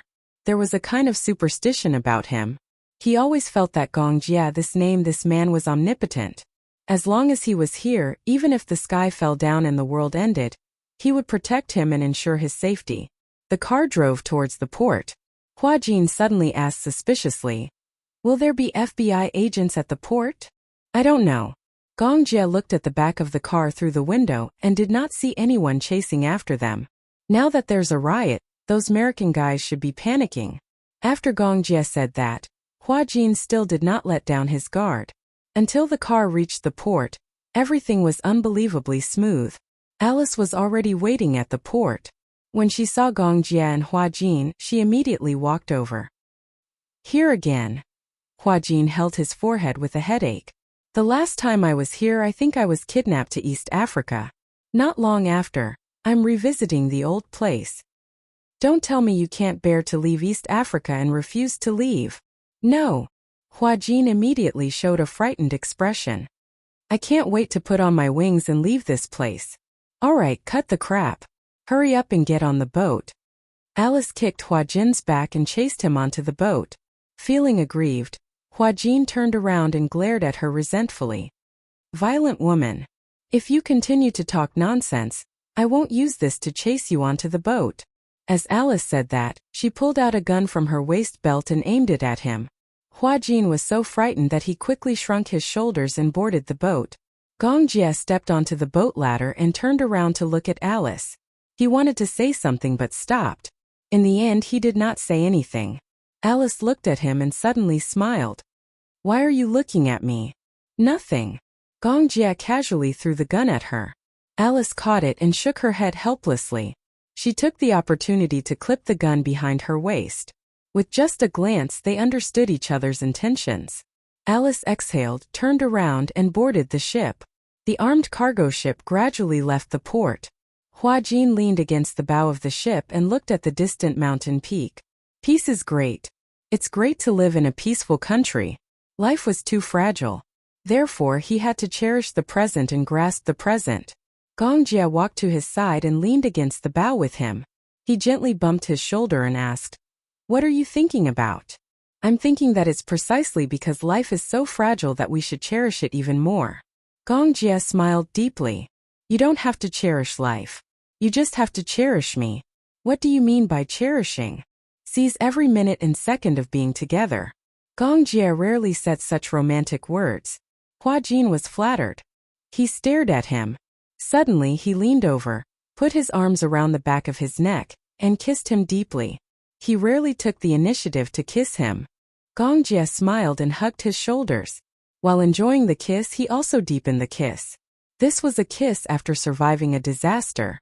It was also a kiss that Hua Jin had been late for a long time. Under the setting sun, Gong Jie and Hua Jin kissed tightly.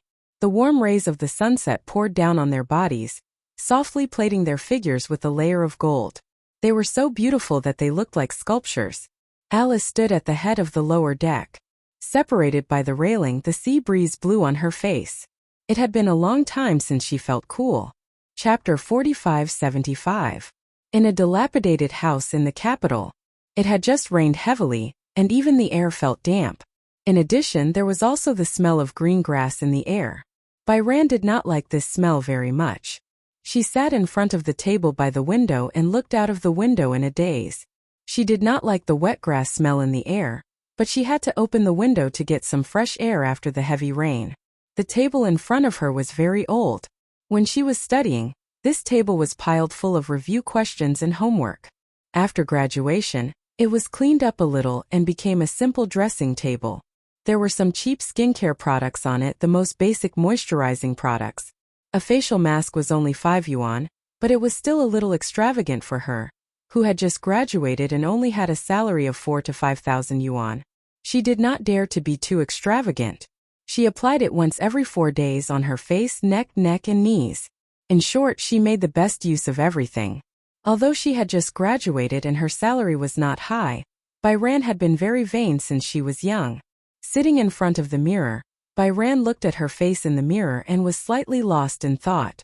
The 24-year-old Bai Ran had already grown into a slender and elegant woman. She looked like a beauty. Bai Ran, are you ready?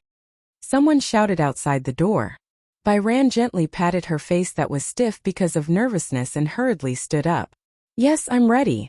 She walked into the narrow living room and saw a middle-aged woman waiting for her. Seeing that she was wearing ordinary clothes, she could not help but feel a little disgusted. How can you dress like this for such a big event like a blind date? Don't you think it's embarrassing? Auntie, I don't have any nice dresses. This is the most decent one. Bai Ran paused and asked tentatively, so it's another blind date? How many blind dates have you had this week? Since you know, don't let me down. You're not young anymore. It's better to get married early. Bai Ran said weakly. Auntie, I'm only 24 years old. Marriage is not urgent, right? You're not in a hurry, but I'm not in a hurry. How long do you want me to take care of you? Bai Ran's breathing suddenly became rapid. There were several times when she wanted to leave this house, but she had just started working and did not have much savings. It was not easy to save a few thousand yuan, but it was not even enough to pay the rent. The memories of his childhood were already very distant. She vaguely remembered that when she was in kindergarten, her parents had left her in a car accident, along with the child she was pregnant with. Overnight, there was only one person left in the warm home. However, the pain of losing his parents was not as deep as it had been with the passage of time. After that incident, she lived with her grandparents and returned to her hometown to study. However, when she was in junior high school, her grandfather passed away from lung cancer. On the 7th day of her grandfather's death, her grandmother died of a myocardial infarction due to the heavy blow. She died suddenly in front of her grandfather's memorial tablet. From then on, she was kicked around like a ball in front of her uncles and aunts. In the end, it was her youngest aunt who was merciful and took her to her side, providing for her food, clothing, and education. His aunt's surname was Jiang. In order to settle down, Tycoon temporarily followed his uncle's surname, Jiang Tycoon. Chapter 45-76. However, after graduation, her aunt kept urging her to go on blind dates. There was a premise to this. Her aunt had a son, but he was not proficient in his studies and did not even pass high school. In the end, after graduating from technical school, he did not do a proper job and always stayed at home playing games on his computer. Little aunt had placed all her hopes on her. However, Bai Ran had just graduated from university. As a fashion designer, how much could she achieve as a fledgling? Therefore, this conservative woman felt that it was useless for a woman to study until university. It was better for her to get married as soon as possible. However, blind dates were definitely not that simple. This little ant had conditions for the blind date. The first requirement for the person she found for Byran was that he had a successful career. Even if he did not have a successful career, he had to be rich. As a betrothal gift, a house in the capital had to be transferred to her son's name. The first blind date was with a demolition family. A house in the capital had been demolished, and he was worth hundreds of millions. However, he was divorced and had a child. The second blind date was with a small boss, but he was old. She had gone on blind dates several times, and he was not younger than 35 years old. Byran was angry. What did they take her for? Every time she protested, her aunt would take it for granted. She had raised her for so long, studied in the capital, and spent money on food and clothes. Now that she was of age, shouldn't she repay her? Her uncle's family was in the capital, and they were old citizens. Other than the old and broken house left behind by their grandparents, their son was getting married, and they did not have a wedding house. Which girl would be willing to marry a man who did not do a proper job and had no education or ability? And a family of 4 squeezed into a 50-square-meter house? Byran was young and beautiful, so she was naturally the target of her aunt's expectations. Byran naturally brushed off the first few blind dates. She thought that she could finally stop. Not long after, she found another person for her. Today, she did not know how to brush it off. Byran took the address and walked out of the neighborhood. Suddenly, she felt very sad. She just wanted to do her job properly. Yi Yuqin watched Byran leave the neighborhood with a gloomy face. What sin have I committed to bring back such a money-losing thing? If she drives away the blind date today, I will definitely chase her out with a broom. A middle-aged man's lazy voice came from behind. What kind of person did you find for her today? Yi Yuqin turned around. She was quite satisfied at the mention of her blind date. I heard that he's the boss of a renovation company. He's quite rich and agreed to my conditions. He has seen her photo. As long as she agrees, any condition is negotiable. Who knows, she might have angered them away again. She's really capable in this aspect. She dares. Yi Yuqin was infuriated. I was having a good conversation. She dares to push me away again. They took the bus to the subway and finally arrived at the cafe in the city center after passing through the crowd. After the rain, the sun soon came out, and it became a little stuffy. This cafe was one of the more famous ones in the capital. Sitting in the cafe, Byran added the man's WeChat and sent a message. I'm here. Wait for me, I'll be there soon. Chapter 4577. Temperament was really a magical thing. Just by looking at this handsome back, she could vaguely imagine that it should be a young and handsome man. She retracted her gaze and looked out of the window, only to see a middle-aged balding man hurriedly passing by the window. She looked at him until she saw him walk into the coffee shop. Suddenly, she had a bad premonition. Byran stared blankly as the man walked in front of her and said in a very apologetic tone, Sorry, I'm 5 minutes late. Did you wait long? No, I just arrived too. Byran's face stiffened as she clenched her fists. She actually didn't have any expectations, but she didn't expect that her aunt would find a man of this age for her. The man politely raised his hand, tucked his sparse hair behind his ear, and sat down. Do you want something to drink? I'm fine. Milk coffee, is that okay? Yes. The man called the waiter over and ordered 2 cups of coffee and some desserts. Then, he turned his head and looked at the girl opposite him. It could be seen that the Byran opposite him was young, immature, and had a hint of immaturity.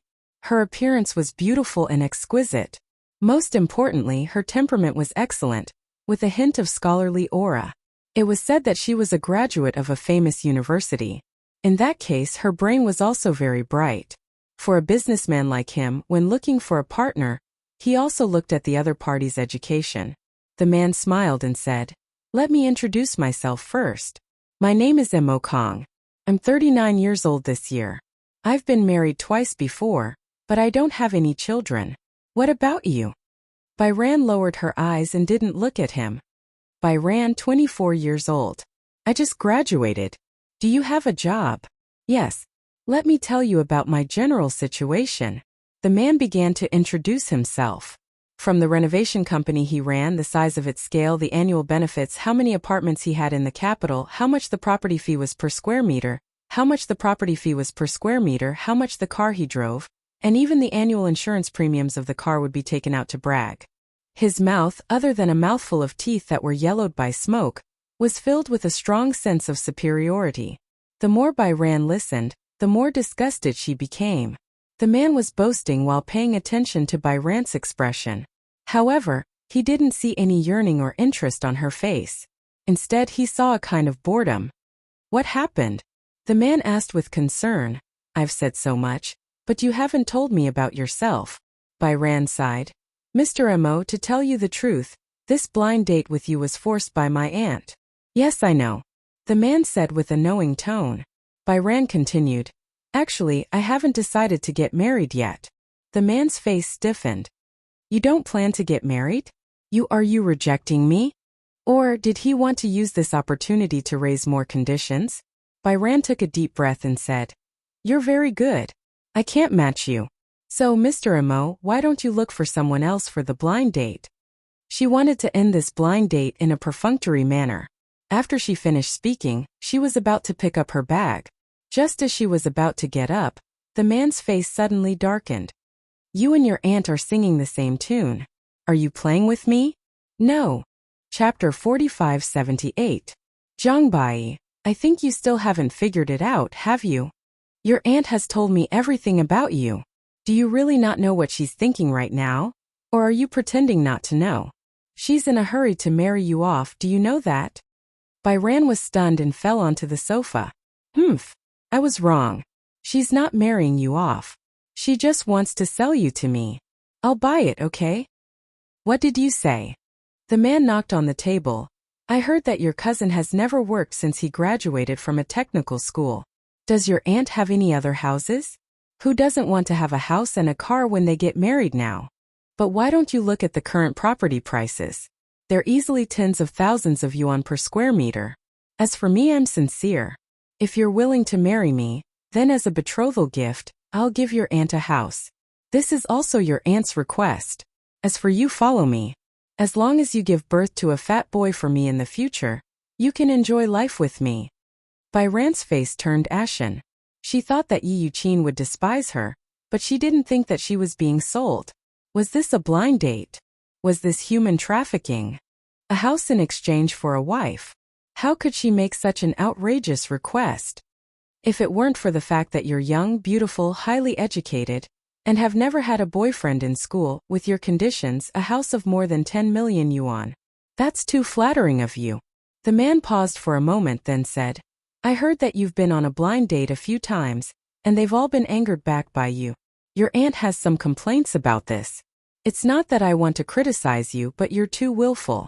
Your parents died early, and your aunt worked hard to raise you. Don't you know how to be grateful? Besides, am I not good enough? We definitely won't treat you shabbily for your food and clothing. Byron was so angry that her entire body froze. Byron, don't think too highly of yourself. You know very well what your background is. I'm with you, you're the one who made a fortune. Before he could finish, Byron said, Scram! What? Scram! Byron stood up and threw her bag at him. I told you to scram. Did you hear me? The man was infuriated by her attitude. He originally wanted to scold her, but when he looked around and saw that there were so many people watching, he suddenly felt embarrassed. He spat and left without looking back. Tycoon slumped down powerlessly.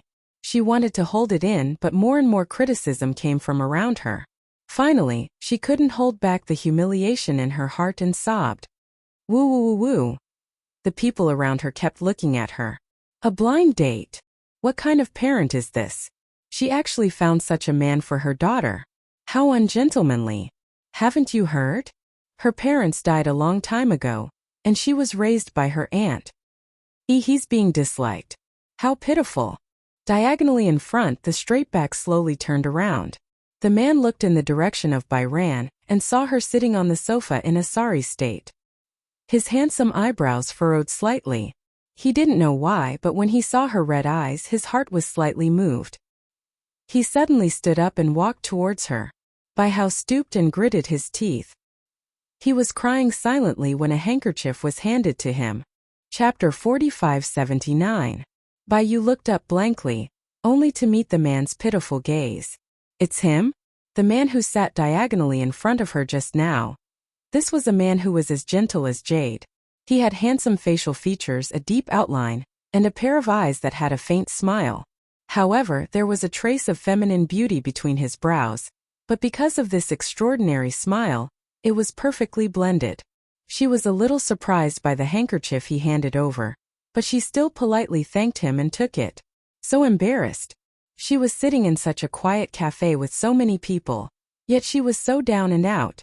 She must have become a laughingstock in everyone's eyes. Can I sit down? The man did not leave but asked indifferently. Baiyu did not refuse and nodded lightly. Sit down. The man sat down in front of her. At this moment Baiyu's phone suddenly rang. Baiyu picked up the phone and saw that it was an unknown number. Just as she picked it up, the man's fierce voice came from the other side. Jiang Baiyu, you made me lose face today. In the future I won't let you have an easy time. I think you shouldn't go back. Your aunt said that if the blind date didn't work out tonight, she'll definitely chase you out with a broom.